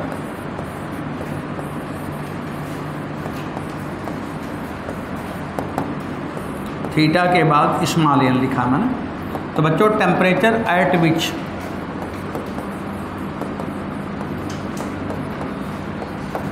thermo electric power become maximum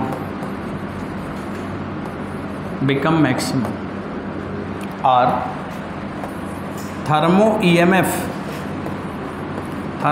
EMF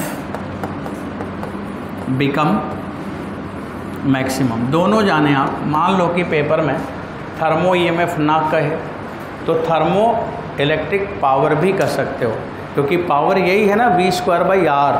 तो अगर E मैक्सिमम है तो पावर भी मैक्सिमम हो जाएगा, वायर का रेजिस्टेंस जो है वो रहेगा ही रहेगा। तो बच्चों ये इलेक्ट्रिक पावर भी लिखा जाता है और EMF भी लिखा जाता है। कि अब टीचर के दिमाग में पूछना है तो क्या उनके मन में आएगा, ये उनके उस समय के कंडीशन पर डिपेंड करेगा जब वो क्वेश्चन लिख रहे होंगे, दोनों लिखा जा सकता है। अब आप ज़्यादा अच्छा इसको समझ लो, थर्मो EMF। बच्चों मैं लिखूं, आप बताना ज़रा, d/d मस्ट बी 0। पूरे क्लास के लोग बताएं, जो इक्वेशन लिखा था अल्फ़ा थीटा वाला उसको टेम्परेचर के रिस्पेक्ट में डिफ्रेंशिएट करो। तो जब टेम्परेचर के रिस्पेक्ट में डिफ्रेंशिएट करोगे बच्चों तो थीटा 1 हो जाएगा और θ² 2 थीटा हो जाएगा। तब आप यहाँ पे क्या लिखोगे, अल्फ़ा प्लस बीटा और θn बराबर 0। तो θn बराबर हो गया -α/बीटा। तो यहाँ 2 भी रहेगा ना, 2 रहेगा ना, हाँ बीटा θ² था तो 2 तो रहेगा ही। तो बच्चों यहाँ पर भी 2 आ जाएगा, चेक कर लेना एक बार। तो न्यूट्रल टेम्परेचर ही आ गया। अब देखो जब पेपर में देखोगे ना, क्वेश्चन पेपर में जैसे आपका मॉड्यूल है, PYQ है, तो आप सवाल पाओगे तो उसमें टीचर लिखे रहते हैं कि अल्फ़ा इतना है, बीटा इतना है, तो बताओ न्यूट्रल टेम्परेचर क्या है। अब बच्चे को ये फार्मूला जैसा पता होना चाहिए कि हम -α/2 बीटा करेंगे, और अगर माइनस छोड़ दिया तो भी गलत हो जाएगा। इसलिए आपके एग्ज़ाम में पूछा जाता है, क्योंकि यहाँ पे कुछ है प्रॉब्लम। अब बच्चों दूसरा नंबर लिखो, इन्वर्जन टेम्परेचर। इन्वर्जन न्यूट्रल के बाद इन्वर्जन टेम्परेचर, कोई बताएंगे अब इन्वर्जन टेम्परेचर का डिफिनीशन? अब तो आपको समझ आ गया होगा ना, हाँ क्या लिखा है बच्चों, temperature at which EMF become zero. हाँ, इसे ज़ीरो करो आप। चलो भाई बताना शुरू करो, मैं लिखना चाहूँगा, आप लोग बच्चों बताया करो। पहले क्या लिखा हुआ है? अल्फ़ा थीटा, तो अल्फ़ा थीटा आई, जहाँ थीटा है वहाँ थीटा इन्वर्जन, प्लस आगे बताओ बीटा थीटा इन्वर्जन स्क्वायर बराबर जीरो। तो यू गेट थीटा इन्वर्जन बराबर minus alpha by beta. Inversion भी आ गया और न्यूट्रल भी आ गया। अब what will relation between them? Neutral and inversion में बच्चों रिलेशन क्या है? आप देखो इन्वर्जन क्या न्यूट्रल का डबल नहीं दिख रहा है, तो आप वो भी लिख लो, दोनों में रिलेशन क्या है। ये इक्वेशन नंबर 2 आ गया और यहाँ पे हमने इक्वेशन नंबर 1 लिख ली। ये फिर बच्चों हम लिखेंगे from first and second, from 1 and 2 क्या लिखा जाएगा? थीटा इन्वर्जन बराबर 2 into थीटा न्यूट्रल। ये आ गया, ये रिलेशन आ गया, समझ आ गया। अब थोड़ा सा मैं चित्र बनाऊंगा कि कैसे थर्मोइलेक्ट्रिक काम करेगा और फिर बच्चों इसका नाम क्या है और इसका रेंज क्या है। वर्किंग मॉडल तो आ गया कि ग्राफ कैसे बनेगा, उसमें कौन कौन टेम्परेचर पे क्या सिचुएशन होगा, ये आपने जान लिया। अब थोड़ा आगे जाते हैं, आप सब लोग साथ में हैं बच्चों? मैं आगे बढ़ूं? ठीक है। देखो ये एक्सपेरिमेंट की बात है, जैसे मान लो आपको खुद प्रैक्टिकल करना है तो कर सकते हैं, आज ही घर पे जाके कर सकते हैं। ये हम लोग एक्सपेरिमेंट सब किए हैं, जब हम लोग छोटे छोटे थे ना तभी प्रैक्टिकल किए थे, और आज आप पहली बार सुन रहे हैं। कितना देखो देश साइंस में आगे हो गया, फिजिक्स में, फिजिक्स से ही भूल गया, और जैसे देश का तरक्की होना था वही भूल गया। 10 लोग जानते हैं और 10 लोग बैठे हैं इसरो में, 10 लोग बैठे हैं साइंटिस्ट बन के, बस आगे ना वो बना रहे हैं ना कोई बन रहे हैं, समस्या चल रही है। देखिए यहाँ पे, और यही चाइना में एक बच्चा वहाँ पे क्लास 6 के प्रोजेक्ट में पढ़ाया जाता है, 6 क्लास में। वहाँ पे मेरे एक साथ में एक हैं यूनिवर्सिटी में प्रोफेसर हैं, वो बताते हैं कि यहाँ पे ऐसे नहीं है, लोग काम बहुत करते हैं, वो थकते नहीं हैं, उनको उनकी अंदर इच्छा है। बच्चों मैं किसी कंट्री का नाम नहीं लेता, मैं एक बात बता रहा हूँ, थोड़ा सा एग्जाम्पल अच्छा है तो लेना चाहिए एग्जाम्पल। हमें उनसे भी ज़्यादा अच्छा करना चाहिए। देश को नंबर 1 पे बनाना है तो आपको लगना पड़ेगा, पहले अपने करियर को बनाने के लिए, जब फिर आपका करियर अच्छा हो जाए, डॉक्टर इंजीनियर हो जाए, तब फिर देश को बनाने के लिए लगना पड़ेगा, रेस्टलेस काम करना पड़ेगा, और उसी में आपको सबसे ज़्यादा सुकून मिलेगा। देखिए अभी मैंने क्या बताना चाह रहा था, इसमें हम 2 वायर लेंगे और दोनों की इलेक्ट्रिक नेगेटिविटी डिफरेंट होना चाहिए, एक मटेरियल नहीं होना चाहिए, मतलब बैलेंस ही अलग अलग होना चाहिए। जैसे आपने मान लो कि एक लेड ले लिया तो दूसरा कापर ले लिया, एक बिस्मथ ले लिया तो दूसरा मान लो टंगस्टन ले लिया, ऐसे ही कोई 2 ले लो, डिफरेंट इलेक्ट्रोनेगेटिविटी का यहाँ पे ले लो। और एक दूसरा वाला वायर यहाँ पे है, और यहाँ पे आप एमीटर लगा दो, एमीटर, और इसको ऐसे जोड़ दो, जुड़ गया, कोई सेल नहीं लगा। और इसके बाद यहाँ का टेम्परेचर बढ़ा दो, ये हॉट वाटर है, और बच्चों यहाँ का टेम्परेचर कम रखो, ये ठंडा पानी रखो, कोल्ड वाटर, और यहाँ पे आप देखोगे ना तुरंत करंट यहाँ पे आपको मिलने लगेगा, करंट आने लगा। अब बताइए कितना आसानी से हम पावर जनरेट कर सकते हैं, कितना आसानी से। भले ये बहुत कम है लेकिन बढ़ाएंगे तो बढ़ भी तो सकता है ना। जब आप इनोवेशन करोगे, इन्वेंट करोगे, कुछ नया सोचोगे तभी तो बढ़ेगा, पहले हमें पता होगा तब तो बढ़ाएंगे। तो बच्चों ये यहाँ पे है, ये किसका इन्वर्स है? हीटिंग इफेक्ट ऑफ करंट का। हीटिंग इफेक्ट ऑफ करंट का उल्टा है। हीटिंग इफेक्ट ऑफ करंट का मतलब हुआ ना कि करंट आने पर टेम्परेचर आए, और यहाँ पे क्या है, टेम्परेचर डिफरेंस पे करंट आए, उल्टा हो गया कि नहीं? उसमें करंट से हीट और यहाँ हीट से करंट, ये इन्वर्स इफेक्ट है। तो Seebeck effect is inverse of heating effect of current. Paper में आएगा तो ये गोला भरना पड़ेगा, ये क्या है, तो किसका उल्टा इफेक्ट है ये जानना पड़ेगा। समझ आ रहा मेरी बात? अब बच्चों यहाँ पे आपको करंट मिलेगा और इसे हम लोग जो ये दो वायर को जोड़ा है इसीलिए इसका नाम पड़ता है थर्मोकपल। ये थर्मोकपल है। और इसी का दूसरा नाम है, अब थर्मामीटर के सेंस में हम बात कर रहा हूँ, इंडस्ट्रियल थर्मामीटर। इंडस्ट्रियल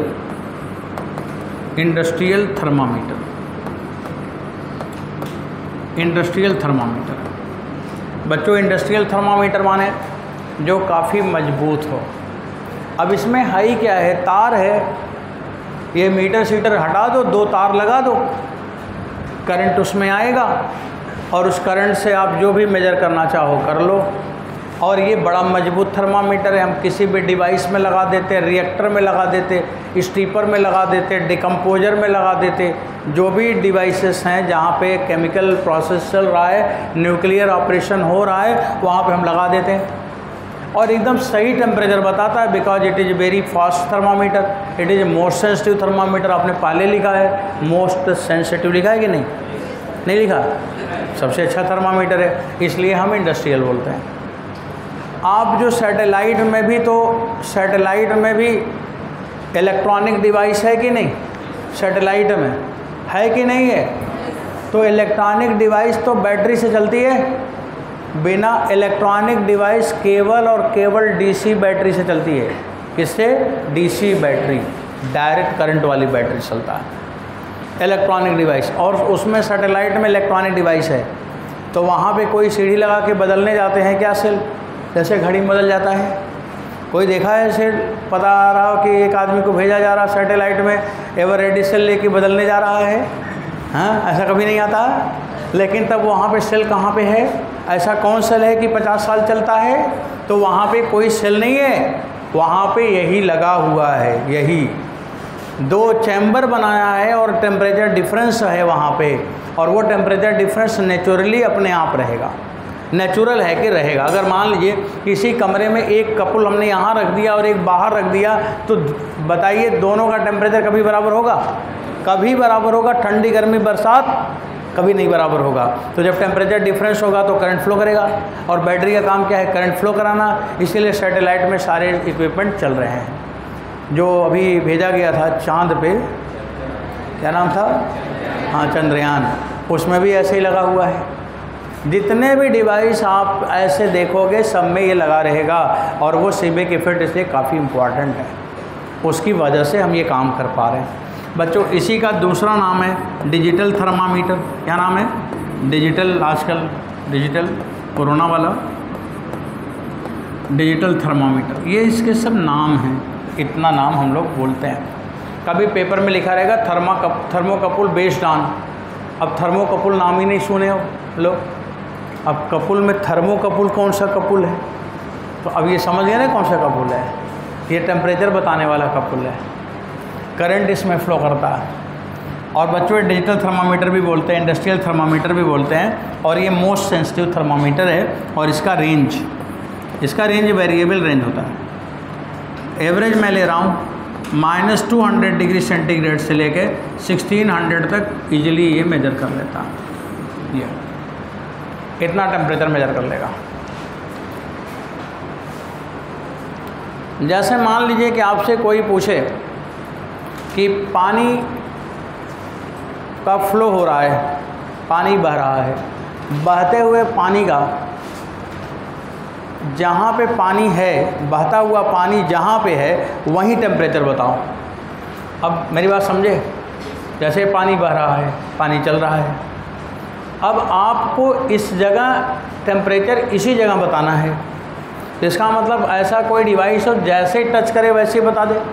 नहीं तो जो आप बुखार वाला टेम्परेचर थर्मामीटर लेके अगर पहुँच गए तो वो तो टाइम तक मेजर करेगा। फिर पता चला कि यहाँ लगा के दौड़ो साथ साथ पानी के, हैं तो अच्छी बात नहीं है। तो हमने ये वाला थर्मामीटर जो लिया इसको जैसे ही टच करेगा उसी समय टेम्परेचर आपको मिल जाएगा, इसलिए इसको कहा जाता है सेंसिटिव। कभी पूछे कि बहते हुए पानी का टेम्परेचर मेजर करना है तो कौन थर्मामीटर ले जाएं? हैं? तो क्या बताओगे? Resistance thermometer? क्या बताओगे? Thermo electric thermometer. यही नीट में आता है कि बहते हुए पानी का टेम्परेचर किस थर्मामीटर से निकालोगे। तो उसमें जो लिखा रहता है तो सुनते फ़ारेनहाइट डॉक्टर लोग यूज़ करते, लगता है यही पूछा है। और फ़ारेनहाइट नहीं पूछा है कि डॉक्टर लोग यूज़ करते हैं, वो ये वाला पूछा है, फास्ट थर्मामीटर, सेंसिटिव थर्मामीटर। मान लो किसी ने बोला कि एक शेर आ रहा है, लायन, और उसका टेम्परेचर मेजर करना है। हाँ, अब शेर का टेम्परेचर मेजर करना है, अब क्या वो वाला थर्मामीटर लेके जाएंगे शेर के सामने? पता चला कि कुछ और वो मेजर कर लिया तो आप क्या करेंगे? पेड़ पे कहीं बैठ जाएं, कहीं पे दूर, और उसके बाद वही थर्मामीटर उठा के उसके ऊपर फेंक दें, और जैसे उसके बॉडी से टच करेगा वैसे शेर का टेम्परेचर बाहर। सर्प है जो काटता है, सर्प जंगल में, उसका टेम्परेचर मेजर करना है तो उसके सर पे थर्मामीटर लगाओगे सेल्सियस वाला, तो क्या करोगे? यही वाला थर्मामीटर फेंक दीजिए, उसके बॉडी को टच करेगा, तुरंत टेम्परेचर आ जाएगा। तो जहाँ भी ऐसे सवाल आए तो वहाँ पे ये थर्मामीटर का नाम लिखना है। समझ आया? तो बच्चों ये बात कंप्लीट हो गया। किसी को कुछ पूछना है? हाँ हाँ बोलिए।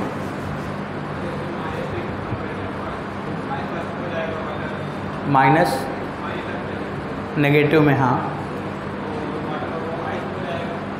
नहीं, ज़रूरी है कि वाटर मेजर करो। वाटर का हो जाएगा ना माइनस, तो वाटर का क्या जरूरत है मेजर करने का? माइनस में वाटर भी तो माइनस में जा सकता है ना, आइस भी तो माइनस में जा सकता है। यहाँ कोई लिक्विड का थोड़ी मतलब है। आप कोई भी मटेरियल है -200 पे है, कोई मान लो केमिकल है -200 पे है, सॉलिड -200 पे है, मून पे चले जाए सब -200 पे है, सबका टेम्परेचर मेजर कर लेगा, है ना। कोई बॉडी वाटर होना ज़रूरी नहीं है। यहाँ कहीं वाटर थोड़ी रेफरेंस है। वाटर रेफरेंस तो केवल एक जगह था ना, सेल्सियस वाले में, बाकी तो हमने सब बदल दी। कोई भी चीज़ हो सकता है, अगर उसका -200 तक टेम्परेचर है, चाहे सॉलिड हो, चाहे लिक्विड हो, चाहे गैस हो, तो ये मेजर कर लेगा। सही है, ये बता रहा हूँ। यही पूछ रहे थे आप? ठीक।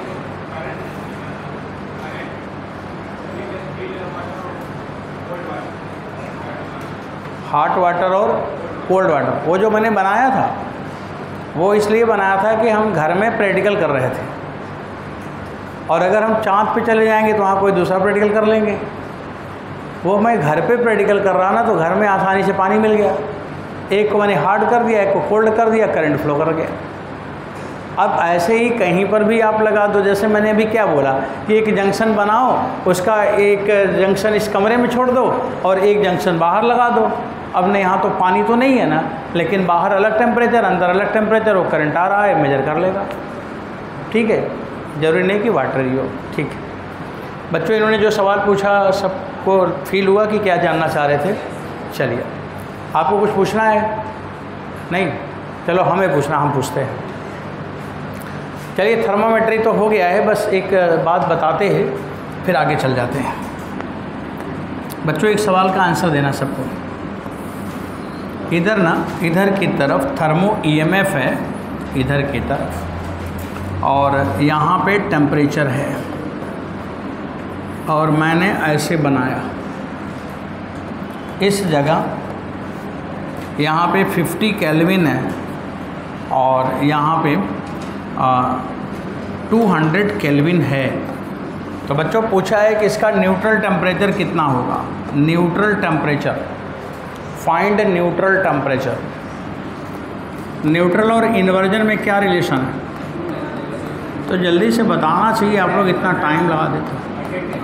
तो न्यूट्रल टेम्परेचर पूछा है। न्यूट्रल टेम्परेचर तो you know Tn equal to, बच्चों जल्दी बताओ कितना?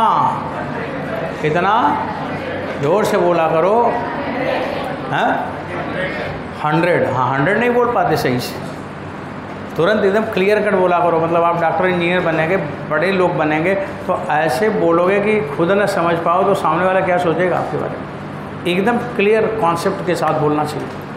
बच्चों, आपने 100 केल्विन कहा ना, तो न्यूट्रल टेम्परेचर 100 केल्विन मैंने ले लिया, पर ये बच्चों गलत हो गया। क्योंकि हमेशा फार्मूला नहीं काम आता। इसीलिए मैंने कहा है याद न करो, समझ बढ़ाओ। देखो याद किए गलत हो गया कि नहीं? याद भी सही किया है और नेगेटिव नंबर भी सही पाया है, दोनों बातें सही है। याद में कोई गड़बड़ी नहीं है और नेगेटिव नंबर पाने में भी कोई गड़बड़ी नहीं है। अब यहाँ समझ बढ़ाना था। क्या समझना था? इसका जो डिफरेंस होगा, सुनो, और इसका जो डिफरेंस होगा मस्ट बी इक्वल। इसका डिफरेंस और इसका डिफरेंस क्या होगा? इक्वल।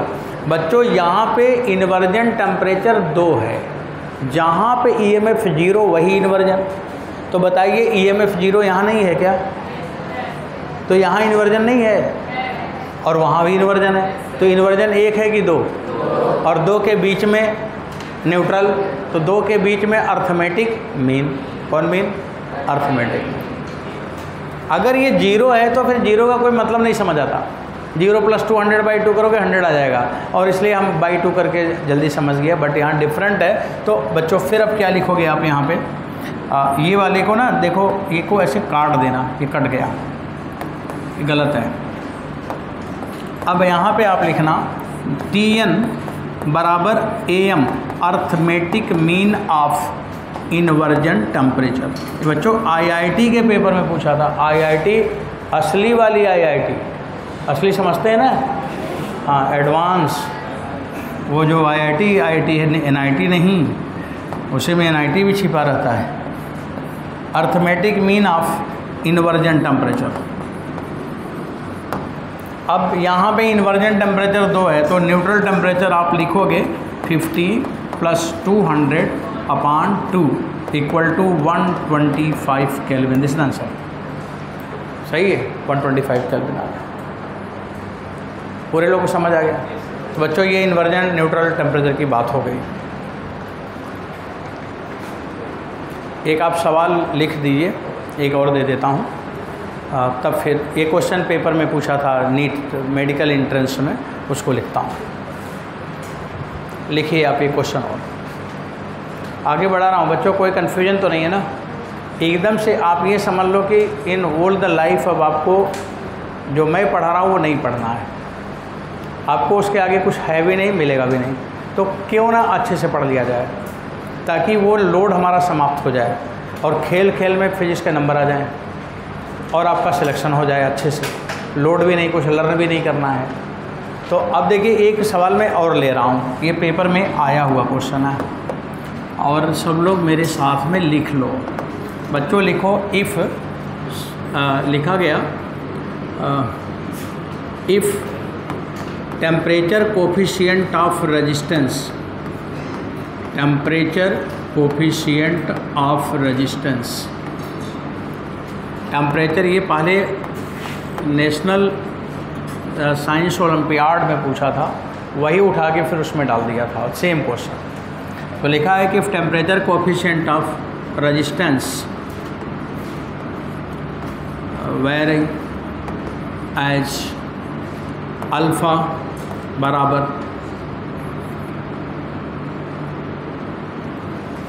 अल्फ़ा बराबर 2t + 3t², ऐसे लिख दो, कोई भी लिख दिया। तो अल्फ़ा इस तरह से बदलता है। कैसे बदलता है? 2t + 3t²। ऐसे मैंने एक क्वेश्चन दे दी, उसमें केवल शायद 2t लिखा था, पर मैंने ऐसे लिखा है। तो बच्चों लिखा है कि रेजिस्टेंस वेरी एज देन बच्चों find resistance at temperature T। Temperature T पे ही, मतलब T को या टेम्परेचर मैं T0 कर देता हूँ, ठीक है? T0, temperature T0 where at 0 kelvin, वो टेम्परेचर केल्विन में है, 0 केल्विन रेजिस्टेंस इज R0।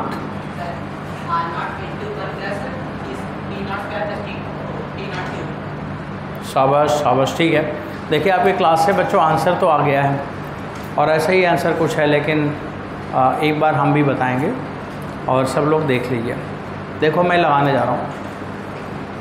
अब मेरे को मान लीजिए कि फार्मूला नहीं आता, भूल गए हैं आप, कोई बात नहीं है। आप जब फार्मूला बच्चों भूल गए, अब सुनो मैं क्या बता रहा हूँ, सुनो। तब आपको ये तो याद है ना, r बराबर r0 1 प्लस अल्फ़ा, थीटा की जगह क्या, t, थीटा की जगह अगर वो 0 डिग्री अगर डिग्री सेंटीग्रेड करे तो थीटा लिख देना। और जब हमारे सवाल में t है ना, तो t लिखना पड़ेगा, जो है वो लिखना पड़ेगा, टेम्परेचर की जगह ये लिखना। इसको लिखने में कोई मुश्किल है? चलो बच्चों, फिर आप ये लिखोगे r/r0 बराबर 1 प्लस अल्फ़ा टी। देखो मेरे को कुछ नहीं आता, मैं एक सिंपल एक नॉर्मल बच्चे जैसा मैं लिख रहा हूँ कि हम ट्राई करेंगे कि कुछ हो सके। फिर हम लिखेंगे r-r0 अपान r0 बराबर अल्फ़ा टी, ये 1 इधर आ गया। इसके बाद बच्चों फिर अल्फ़ा बराबर r-r0 अपान t-0 इंटू r0 अपान r0 होगा क्या? चेक कर, एक बार चेक कर लो। जब अल्फ़ा निकालोगे ना तो r-r0 और अपान t को t-0 लिख सकते हैं आप, क्योंकि 0 पे r0 है, जैसे अभी थर्मामीटर पढ़ रहा था सेल्सियस, और t पर r है, तो ऐसा लिखा। और इंटू नीचे है 1/r0 है, ये नीचे ही आएगा 1/r0। अब बच्चों मैं फिर क्या करूँगा, देखो एक जनरल इक्वेशन की बातें चल रही हैं, तो अब मैं अल्फ़ा बराबर मैं लिखूँगा यहाँ पे dr, क्या लिखूँगा, dr अपान r0 और dt, ये लिखूँगा। क्या लिखूँगा, ये लिख दिया। अब बच्चों फिर मैं क्या लिखूँगा, आगे देखो, फिर मैं लिखूँगा dr बराबर r0 अल्फ़ा dt। देखो ये बड़ा अच्छा कॉन्सेप्ट बन गया एक छोटा सा। अगर मैं बोलूँगा कि लेंथ चेंज होगा तो dl बराबर l अल्फ़ा d थीटा। अगर पूछूँ वॉल्यूम चेंज होगा, dv बराबर v नॉट अल्फ़ा dt, सही है, या d थीटा। मैं बोलूँगा रेजिस्टेंस चेंज हो रहा है तो dr बराबर बच्चों r0 अल्फ़ा dt। अगर d थीटा है तो d थीटा, नहीं तो dt। अब आप इसे कहीं भी यूज़ करो, थर्मल एक्सपेंशन में मैं सीधे यूज़ करूँगा, बोलो ऐसे डायरेक्ट यूज़ करो आप। अब बच्चों आप यहाँ पे लिखोगे dr बराबर r0, चेक करते रहना, लेकिन कुछ गड़बड़ होगा ना तो उसके जिम्मेदार आप ही होंगे, अल्फ़ा dt। अब मैं अल्फ़ा की वैल्यू तो लिख ही दूँ, लिखवा दो भाई, अल्फ़ा की वैल्यू ज़रा बताना, कहाँ लिखा गया, 2t प्लस 3t स्क्वायर। अच्छा 2t प्लस, हाँ बच्चों मैं लिख रहा हूँ, आप ऐसे बताते जाओ बस, और है क्या है dt। अच्छा रेंज, इसका लिमिट नहीं बताओगे क्या, लिमिट बताओ बच्चों। ये 0 r0, मैंने r0 लिख दिया था ना, अगर मैं 0 लिखता तो आप 0 लिख देते, r0 लिख दिया तो r0 लिख दो, सही है। तो मैंने दिया था ना 0 पे r0, भाई क्वेश्चन में जो देंगे वही तो लिखोगे ना डेटा। और यहाँ पे टेम्परेचर क्या हुआ, 0 हो गया बच्चों, r होगा बट एट टेम्परेचर T। अब हो गया।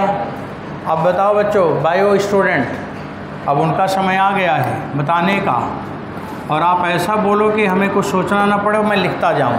चलो बच्चों बताना शुरू करो भाई। हाँ r-r0, शाबाश शाबाश, आगे r0, फिर बच्चों 2t²/2 और प्लस 3t³ और लिमिट 0 से t। अच्छा t0 है, अभी तो हम t0 यहाँ लगाएंगे ना, वहाँ भी बना देता हूँ। देखो यहाँ पे t0 था ना, तो लिमिट जो दिया जाए उसे लगाना चाहिए, यहाँ पे t की जगह t0, शाबाश, ठीक। ऐसे देखिए सब ध्यान रखना चाहिए। अब बस, अब छोड़ दूँ, अब तो हो ही गया, आंसर आ गया। अब बच्चों r बराबर आपको लिखना है तो लिख ही लोगे। चलो बताओ, मैं और आगे बढ़ा दूँ, थोड़ा और बढ़ाना चाहता हूँ। r0 प्लस r0, क्यों बच्चों, t² plus t0² plus t0³, ये हो गया, सही है। इतना तो 0 पे था, इतना और प्लस हो गया। ऐसा सवाल आएगा बच्चों, ये जान लो कि ऐसा सवाल आएगा। अगर इसे 2 जगह पूछा है ओलंपियाड में, नीट में, तो टीचर जानना चाहता होगा कि आपको ये सब आता है कि नहीं, तो इसलिए ऐसे कभी क्वेश्चन दिए जाएँ तो ज़रूर लगाएं। वैसे अगर हमें सवाल देना होगा तो हम ये नहीं लिखेंगे। अगर मेरे को क्वेश्चन देना होगा इसको देखकर, तो मैं क्या लिखूँगा? देखो मैं ये लिखूँगा, देखो क्या बता रहा हूँ कि यहाँ पे लिखा है ये वाला, ये मैं नहीं लिखूँगा, बोलो ये बेकार है, ये तो आ चुका है। तब मैं यहाँ पे लिखूँगा अल्फ़ा बराबर KT, और जब हम KT लिखेंगे तब यहाँ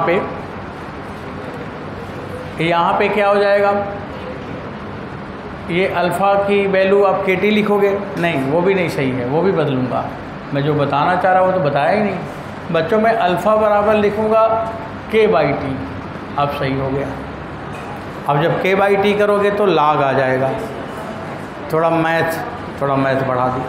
तो हमें कोई भी क्वेश्चन दे, घबराना नहीं है। इस फंक्शन को देख के बहुत बच्चे घबरा जाते हैं। अरे कोई बच्चा लगाएगा तो आप ही लगाएंगे, पहले आप फार्मूला लिख लो, फिर जो वैल्यू जहाँ पे रखना है वो रख लो, और सिंपल मैथ ही होगा, इधर उधर करके आ जाएगा। ठीक है, तो चलिए आपका जो सवाल था वो हो गया। जो मेरे को बताना था, थोड़ा आइडिया दिया कि मान लो कि इस साल पेपर में वही आ जाए। हाँ, कई बार ऐसे ही होता है। तो जब बच्चे आते बोलते सर जब आप उस दिन बोल रहे थे ना वही सवाल आ गया, तो इसीलिए बोल रहे होते हैं कि दिमाग में किसी के वो भी आ सकता है। अभी वो सिंपल था, थोड़ा log वाला इंटीग्रेशन दे देगा। टीचर क्या करेगा आपके साथ? क्वेश्चन का डिफ़िकल्ट लेवल बढ़ाएगा। डिफ़िकल्ट लेवल कहाँ से बढ़ता है? फिजिक्स की थ्योरी से नहीं बढ़ता है, मैथ के कैलकुलेशन से बढ़ता है। इसलिए मैथ का कैलकुलेशन आपको बढ़ा देगा, फिजिक्स तो उतनी ही लगेगी। समझ में आया? तो बच्चों ये सब बात हो गया, और आपका थर्मामेट्री जो हमारा सिलेबस था वो आई थिंक कंप्लीट हुआ। और थोड़ा सा 10 मिनट के लिए 2 बात और सीख लो। हमने नॉर्मल थर्मोमेट्री रेंज में पढ़ लिया कि कौन कौन से थर्मामीटर हैं। एक बार थर्मामीटर का नाम ज़रा मैं सुनना चाह रहा हूँ आपसे। बच्चों पहले आपने पढ़ा लिक्विड कॉलम थर्मामीटर, फिर गैस थर्मामीटर, फिर रेजिस्टेंस थर्मामीटर, फिर थर्मो इलेक्ट्रिक थर्मामीटर। बस हो गया। सबसे sensitive thermometer thermo electric thermometer, based on Seebeck effect. ये ज़रूरी है जानना ना कि किस पे बेस्ड है, तो बेस्ड ऑन सीबेक इफ़ेक्ट। इतना जानना था आपको। अब देखो बस ऐसे ही थोड़ी सी बात और। आपका सिलेबस हो चुका है, अब ये मैं इधर उधर की बात करूँगा। लो टेम्परेचर, क्रायोजेनिक, या सिंपल लिखा जाए लो टेम्परेचर। बच्चों मेरे को लो टेम्परेचर मेजर करना है। लो टेम्परेचर वाला फिजिक्स कौन सा था? क्रायोजेनिक, है ना। लो टेम्परेचर माने क्रायोजेनिक। हम क्रायोजेनिक ब्रांच में जाना चाह रहे हैं। हमें लो टेम्परेचर मेजर करना है। How can we measure low temperature? By which device? Thermometric आ गया। लो टेम्परेचर को किस डिवाइस से मेजर करोगे? तो बच्चों लो टेम्परेचर को मेजर करने के लिए आईआईटी में पहले आया, नीट में उसके बाद आया। ऐसा कोई सवाल मैं नहीं लिखता जो एग्ज़ाम में ना आया हो। मैं भले बोलूँगा अब आपका काम हो गया, लेकिन मेरे पास इतना टाइम नहीं कि मैं फालतू बात बोलता हूँ। वो भी एग्ज़ाम में आया है, जबकि उसका नाम नहीं लिखा है, फिर भी आया है। इसका मतलब टीचर को पढ़ाना चाहिए, वो जानता है। पेपर लिखने वाला एनसीईआरटी की किताब जो लिखा है वो समझता है। इसीलिए उस किताब में लेफ़्ट राइट कुछ आगे पीछे बढ़ा देता है कि ऐसे इसमें भी लगा सकते हैं, ऐसे उसमें भी लगा सकते हैं। तो उसके लिए वो क्वेश्चन दे दिया। क्या लिखा कि लो टेम्परेचर मेजर करने के लिए उसने बोला कि कौन सा थर्मामीटर है और उसका इक्वेशन क्या है। लो टेम्परेचर मेजर करने के लिए गैस थर्मामीटर हम बनाएंगे तो उसका कौन सा इक्वेशन है। ना तो वो चार्ल्स लॉ के जैसा है, ना तो गैलुसाक लॉ के जैसा है। वेरी लो टेम्परेचर मेजर करने के लिए हम क्या मेजर करेंगे? गैस का प्रेशर कि गैस का vapour pressure. There are two pressure, one is pressure another is vapour pressure. क्या अंतर है दोनों में, इसे समझ के मुझसे बताना अगले क्लास में। ये केमिस्ट्री का सब्जेक्ट है कि प्रेशर और वेपर प्रेशर में क्या डिफरेंस है और कैसे क्या चेंज होता है। आप लोग को हेनरी राउल्ट सब वो सब पढ़ा रहे होंगे मास्टर साहब, तो वहाँ सीखो जाके कि क्या है ये सब। तो यहाँ पे हम क्या लिखते हैं, पहला थर्मामीटर बच्चों है वेपर प्रेशर गैस थर्मामीटर। लिखो आप, low temperature measured by vapour pressure gas thermometer, बस नाम आना चाहिए, नाम, वेपर प्रेशर गैस थर्मामीटर। इसमें जो थर्मोडायनामिक इक्वेशन है, thermodynamic equation, thermodynamic equation log P बराबर A plus B T plus C upon T. आप ये इक्वेशन को हर मॉड्यूल, हर PYQ में देखोगे, ये ज़रूर लिखा होगा। NCERT की बुक पलटोगे तो उसमें ये दिखेगा। ये वेपर प्रेशर गैस थर्मामीटर का थर्मोडायनामिक इक्वेशन है। नीट में जब पूछा था तो उसमें यही बोला था, मेडिकल एंट्रेंस में आई थिंक एम्स का होगा या स्टेट का कोई रहा होगा, या AIPMT जब कराता था तब का रहा होगा, तो उसमें लिखा था कि वेपर प्रेशर थर्मामीटर का थर्मोडायनामिक रिलेशन कौन सा सही है। तो यहाँ पे कहीं प्लस लिखा था, कहीं माइनस लिखा था, और ऐसा पेपर बनाया कि वो क्वेश्चन ही गलत लिखा था। बाद में सबको बोनस देना पड़ा। यहाँ पे उसने माइनस लिख दिया था जबकि होना था प्लस। IIT में उससे 1 साल पहले आया था, तो वही वाला क्वेश्चन छापते समय गलत कर दिया। तो ये बच्चों ये इक्वेशन याद हो, पहले तो ये इक्वेशन याद हो बस। अब इसका रेंज याद हो और कुछ नहीं पढ़ना है आपको। थर्मोडायनामिक इक्वेशन लिख दिया और इसका रेंज, बच्चों इसका रेंज क्या है, 0.71 केल्विन से लेकर 120 केल्विन तक। देखो कितना छोटा टेम्परेचर मेजर कर रहा, 0.71 केल्विन, जीरो के आसपास, एब्सोल्यूट जीरो की तरफ जा रहा है। तो ये थर्मामीटर है, थर्मोडायनामिक इक्वेशन, और इसका नाम क्या है, वेपर प्रेशर। और vapour pressure gas thermometer high temperature की लो टेम्परेचर, और pressure constant pressure gas thermometer thermometry, और ये वाला वेरी लो टेम्परेचर क्रायोजेनिक। तो देखो प्रेशर के नाम पे 2 चीज़ है ना, एक वेपर प्रेशर और एक कांस्टेंट प्रेशर। ये ध्यान रखना है क्योंकि टीचर ये पकड़ेगा कि आपने रियल में पढ़ा है कि लर्न किया है। जो लर्न किए होंगे वो नहीं समझ पाएंगे अंतर, और जो रियल में पढ़ा होगा वो अंतर समझ जाएगा, उसका एग्जाम में सही हो जाएगा। बच्चों एक ये थर्मामीटर है, दूसरा एक और लिख लो, semi conducting thermometer. Semi conducting thermometer,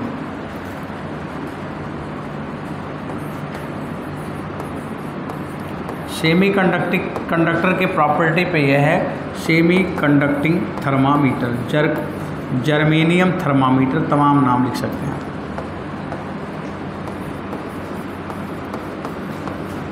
इसमें सेमी कंडक्टर की प्रॉपर्टी से हम टेम्परेचर रिकॉर्ड करेंगे। बच्चों सेमी कंडक्टर का टेम्परेचर बढ़ाने पर रेजिस्टेंस कम होता है, उल्टा काम करता है।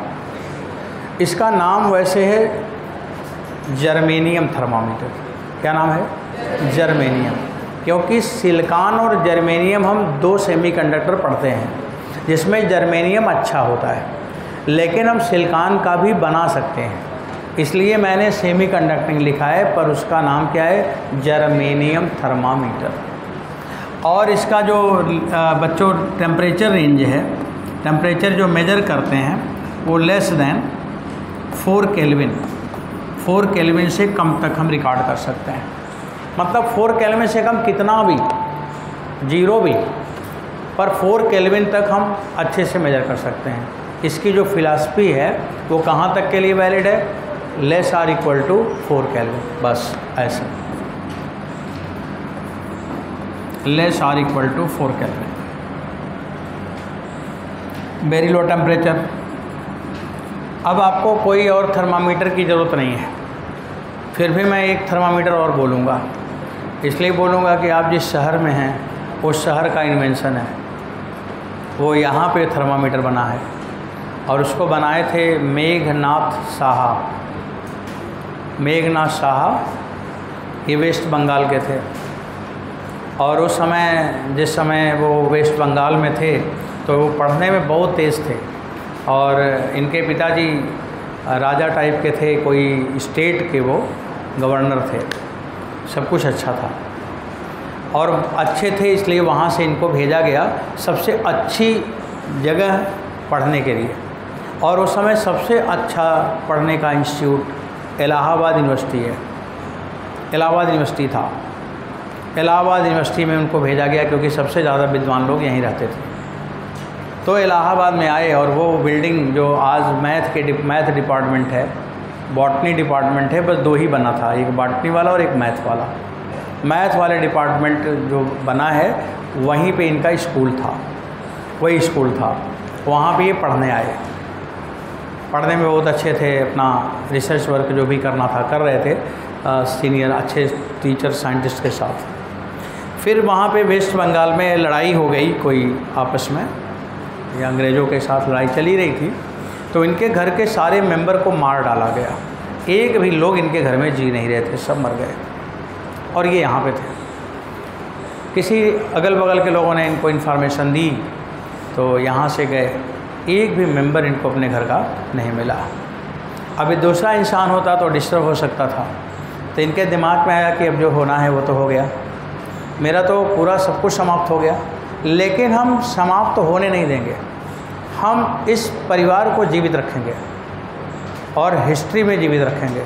इसलिए उन्होंने लग कर काम करना शुरू किया कि हम कुछ तो करेंगे, हम इसको जीवित रखेंगे, अपने इस नाम को ज़िंदा रखेंगे।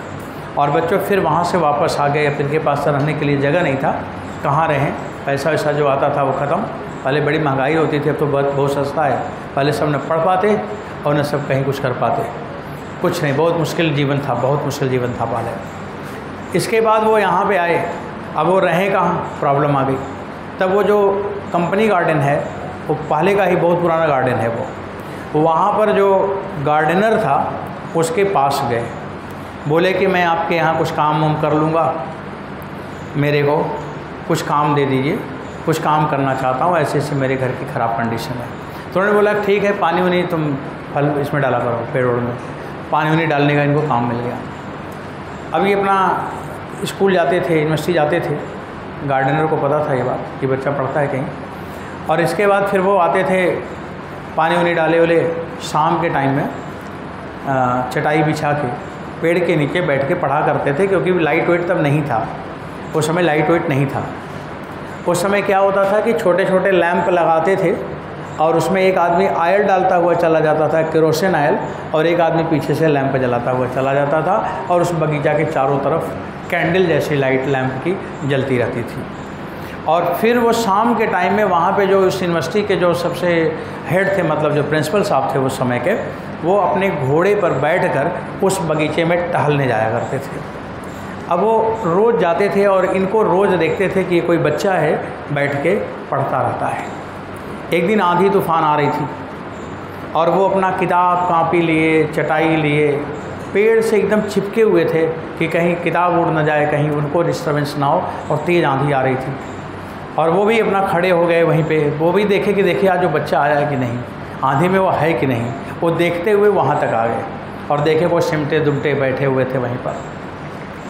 फिर उन्होंने पूछा कि तुम क्या करते हो, तो वो आए, प्रणाम प्रणाम किए, बोले सर मैं आप ही के इंस्टीट्यूट में पढ़ता हूँ, मेरा ये नाम है। बोले तुम यहाँ पढ़ते हो ही नहीं सकता, यहाँ तो सब राजा नवाबों के बच्चे पढ़ते, तू कैसे पढ़ेगा, यहाँ तो बड़ी फ़ीस लगती है, यहाँ तो इंग्लैंड से ज़्यादा फ़ीस लगती है।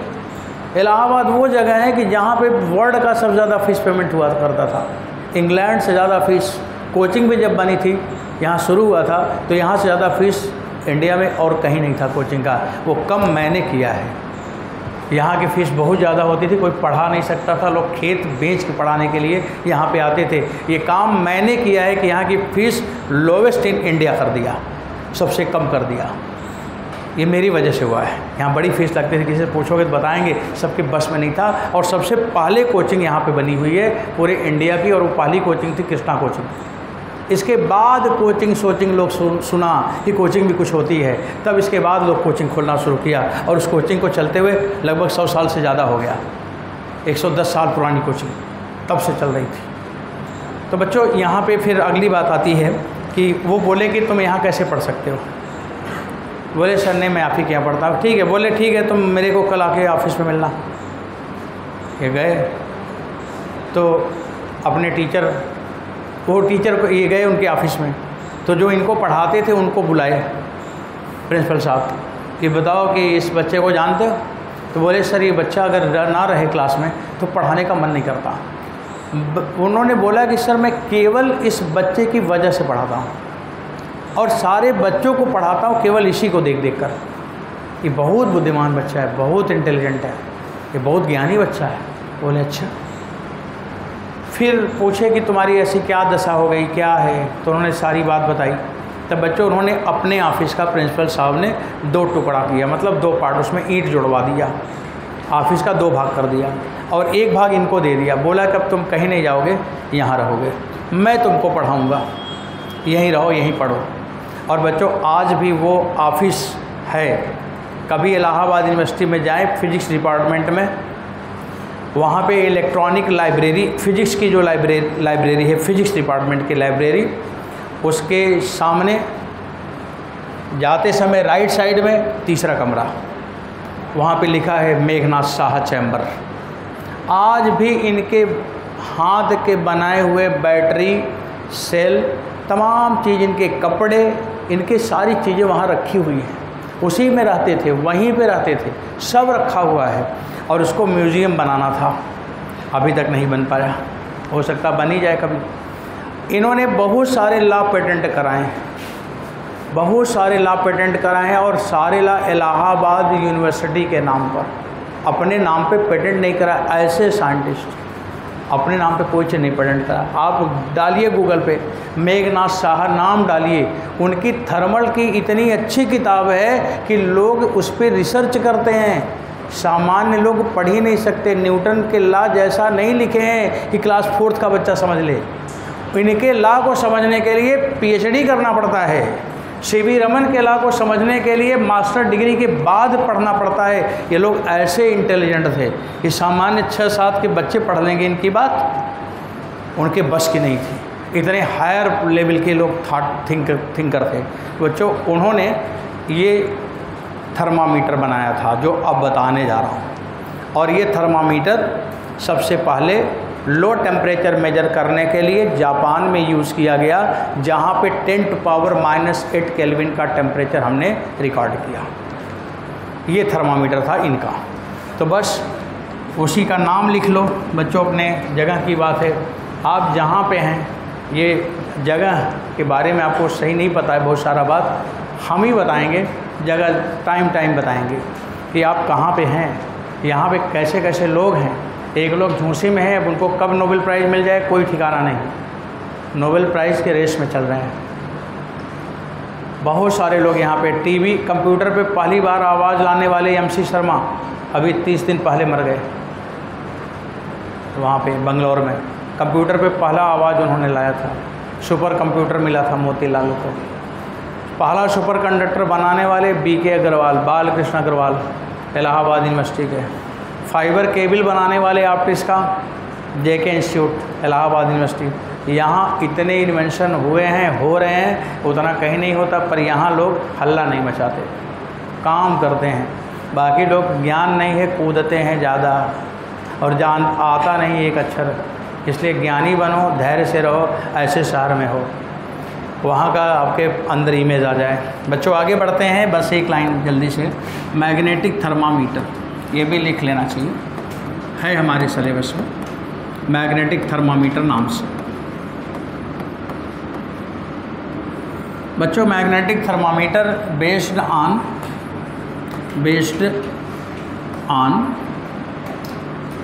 मैग्नेटिक ससेप्टिबिलिटी, यही पूछा जाता है। डायमैग्नेटिक जब मटेरियल पढ़ोगे ना, पैरामैग्नेटिक, डायमैग्नेटिक, तो उसमें ही इक्वेशन आता है। ये बिना इसके आगे लिखेंगे नहीं। तो बच्चों आप लिखेंगे मैग्नेटिक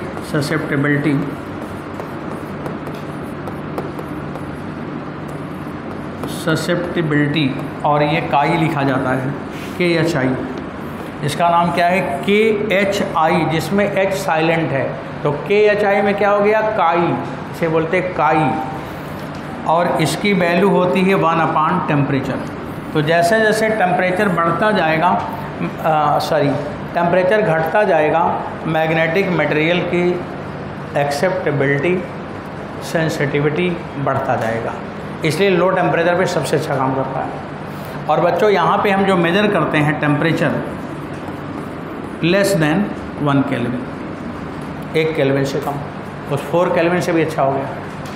इधर लोअर रेंज बहुत ज़्यादा है, नीचे नेगेटिव में जाए जहाँ तक ले जाओ 10 पावर। तो ये थर्मामीटर, ये 3 थर्मामीटर यहाँ जानना था बच्चों। ये भी हो गया, लो टेम्परेचर हो गया। अब इसके आगे कोई और नहीं है थर्मामीटर, ठीक है। और अभी इतना जब पढ़े हो तो 2 मिनट में हाई टेम्परेचर वाला भी लिख लो, हाँ, उसे ही क्यों छोड़ दें। हाई टेम्परेचर कौन सा ब्रांच है बच्चों, पायरोमेट्री। लो टेम्परेचर क्रायोजेनिक, है ना। तो अब हम कौन सा पढ़ेंगे, हाई टेम्परेचर, वो भी लिख लो। हाई टेम्परेचर,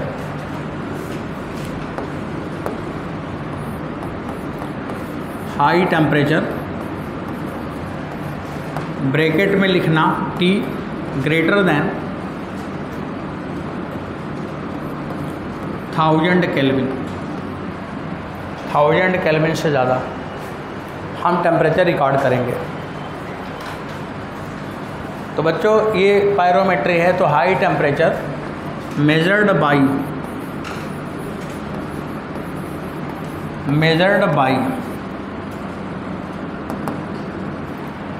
इसका नाम है पायरो हीलियो गैस थर्मामीटर। ये म्यूज़ियम में अभी भी रखा है, पायरो हीलियो गैस थर्मामीटर। इसका सबसे पहले यूज़ किया था फ्रानहाफर लाइंस। क्या है, सन का स्पेक्ट्रम, डिफ्रैक्शन में पढ़ाऊँगा, ऑप्टिक्स में सब पढ़ाऊँगा। देखो आपको पूरी फिजिक्स बताऊँगा, आप फिजिक्स के बहुत बड़े विद्वान हो जाओगे, बस ध्यान सुनते रहना। हर सवाल एग्ज़ाम का आपका लग जाएगा, एक भी नहीं छूटेगा। 100% पेपर करके आओगे, कभी उनके पास ऐसा कोई क्वेश्चन नहीं होगा जो बाउंस करा दे। आप ध्यान से जैसे रहेंगे तो मैं सब सिखाता रहूँगा। तो यहाँ पे फ्रानहाफर जो है, पूछा जाए फ्रानहाफर लाइंस तो क्या है, सन का स्पेक्ट्रल लाइन, सन में कौन कौन वेव है, इसे फ्रानहाफर जानना चाह रहे थे। तो उन्होंने हाई टेम्परेचर है ना सन, तब उसका टेम्परेचर कैसे मेजर करें। तब इन्होंने क्या किया, इस डिवाइस को लिया और इसमें हीलियम गैस भरा। कौन सी गैस, हीलियम। और उस हीलियम गैस के अंदर जब रे आई तो हीलियम गैस ने उसको एब्जॉर्ब किया। जब एब्जॉर्ब कर लिया, इसके बाद फिर चारों तरफ अंधेरा और वहाँ लगा दिया फिल्म चारों तरफ, तो उस गैस में से क्या होगा, रेडिएशन। और जब रेडिएशन हुआ तो उनको पता चल गया कि उस सन में कौन कौन से वेव हैं, ऐसे पता चल गया। तो इन्होंने पायरो हीलियो गैस थर्मामीटर से हमने क्या मेजर किया है, सन की स्पेक्ट्रल लाइंस और साथ साथ टेम्परेचर। गैस कौन सी भरी गई, हीलियम, है ना। ये बात हीलियो इसलिए लिखा था कि आपको ये पता हो।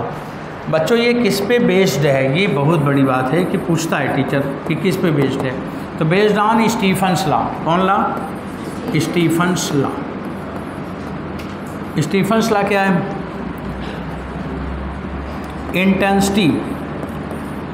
Intensity of wave, radiation wave proportional to T⁴। Intensity of wave माने जो सनलाइट है, आप वेव ना लिखो, ये कन्फ्यूजन करेगा बच्चों। Intensity of radiation, heat radiation या केवल रेडिएशन ले लो, इस पे ये बेस्ड है। पूछा जाता है किस पे बेस्ड है तो क्या बताना, स्टीफन्स लॉ।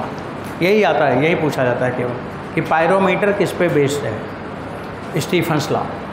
बच्चों ये जो पायरोमीटर है ना, ये क्या मेजर करता है, हाँ मैंने क्या बोला, क्या मेजर करता है समझाता हूँ।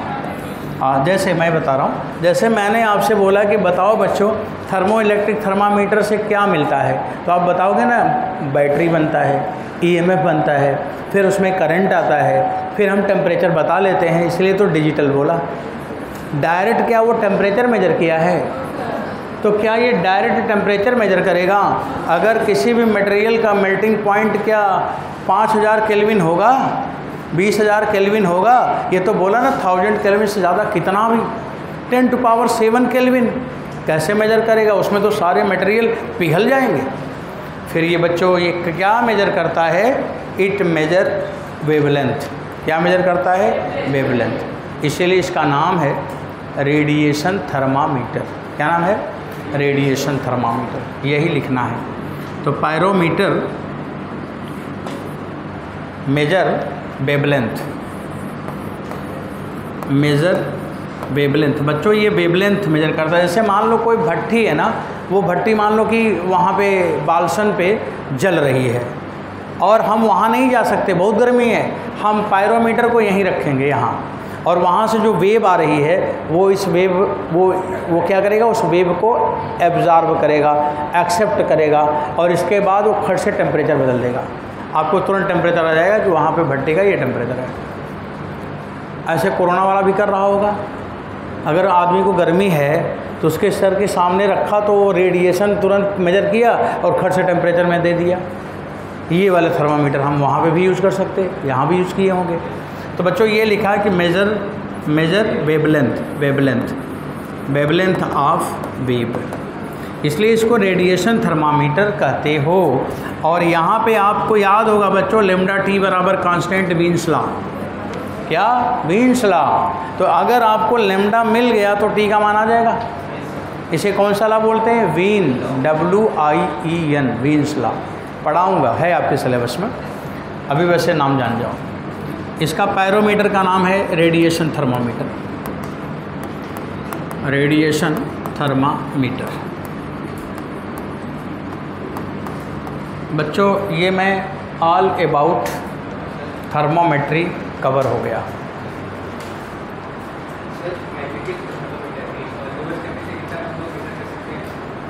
मैग्नेटिक थर्मामीटर में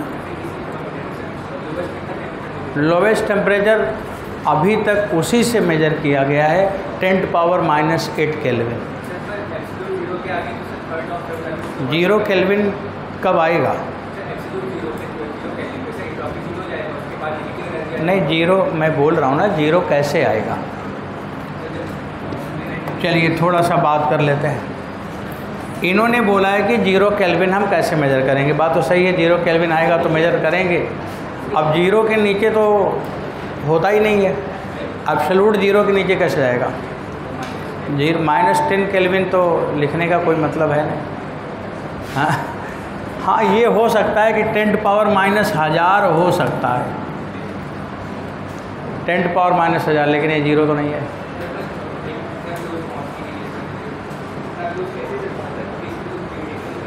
कोई लिमिटेशन नहीं, उसमें बोला है कि एक्चुअल 0 आएगा तो सब 0 हो जाएगा। तो एक्चुअल 0 आएगा तब ना, ये 0 तो नहीं है ना। हमने क्या बोला? 10⁻−8 केल्विन। क्या ये नेगेटिव है? पॉजिटिव है, ये तो मेजर करेगा ही करेगा।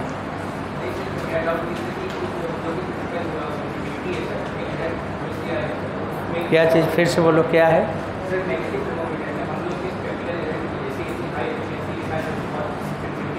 हाँ, जब उसका मैंने लिखा कि टेम्परेचर घटता जाएगा तो ससेप्टेबिलिटी बढ़ता जाएगा। तो जब T 0 हो जाएगा तो इनफाइनाइट हो जाएगा। अब इनफाइनाइट क्या है? जो होता नहीं है, इसका मतलब 0 होता नहीं है। नेगेटिव में जाने का कोई सवाल नहीं। नेगेटिव टेम्परेचर कैसे होगा? ये -8 केल्विन है, दिस इज़ नॉट नेगेटिव, ये तो पॉजिटिव है ना। तो 0 तक हम मेजर कर सकते हैं, लगभग 0।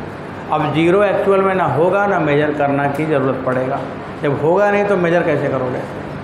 सही है। चलिए बच्चों ठीक है, कोई क्वेश्चन नहीं था, बस सिंपल सा से ही डिस्कशन था। वहाँ पे कोई आपको कोई सवाल नहीं मिलेगा। ऐसे ही बात है कि हम कहाँ तक जा सकते हैं, तो आपको जहाँ तक मिले मेजर करो। उसमें लिखा है <1 केल्विन। अब 1 केल्विन से जो छोटा है वही लिख दो, सही है। नेगेटिव नहीं होगा, नेगेटिव की बात ही नहीं करेगा। तो ये हो गया टॉपिक आपका कंप्लीट। बच्चों इसके बाद जो आएगा सबसे अच्छा टॉपिक है थर्मल एक्सपेंशन। अब आप लिखेंगे नया चैप्टर क्या है, थर्मल एक्सपेंशन, और तब आएगा कैलोरीमीटर। अब 1 बाय 1 हर दिन एक चैप्टर होता रहेगा। तो अगले क्लास में हम डिस्कस करेंगे। और आज आप लोगों की एक दूसरी क्लास होनी थी, नहीं होगी, ठीक है। एक क्लास मैकेनिक्स की है, वो आज नहीं होगी, ठीक है। आज न होने का रीज़न वही है मेरा अनहेल्दी होना, क्योंकि अभी एक्चुअल में मेरे को टाइफाइड था और वो थोड़ा वापस बैक हो जा रहा है। तो इस वजह से आज थोड़ा कम पढ़ाएंगे, कल थोड़ा कम पढ़ाएंगे, सही हो जाएगा। कल क्लास आप लोग का नहीं है, कल वही है 11 वाली। कल आप लोग का टेस्ट भी नहीं है शायद, कल अपना रिवीजन कर लेना। तो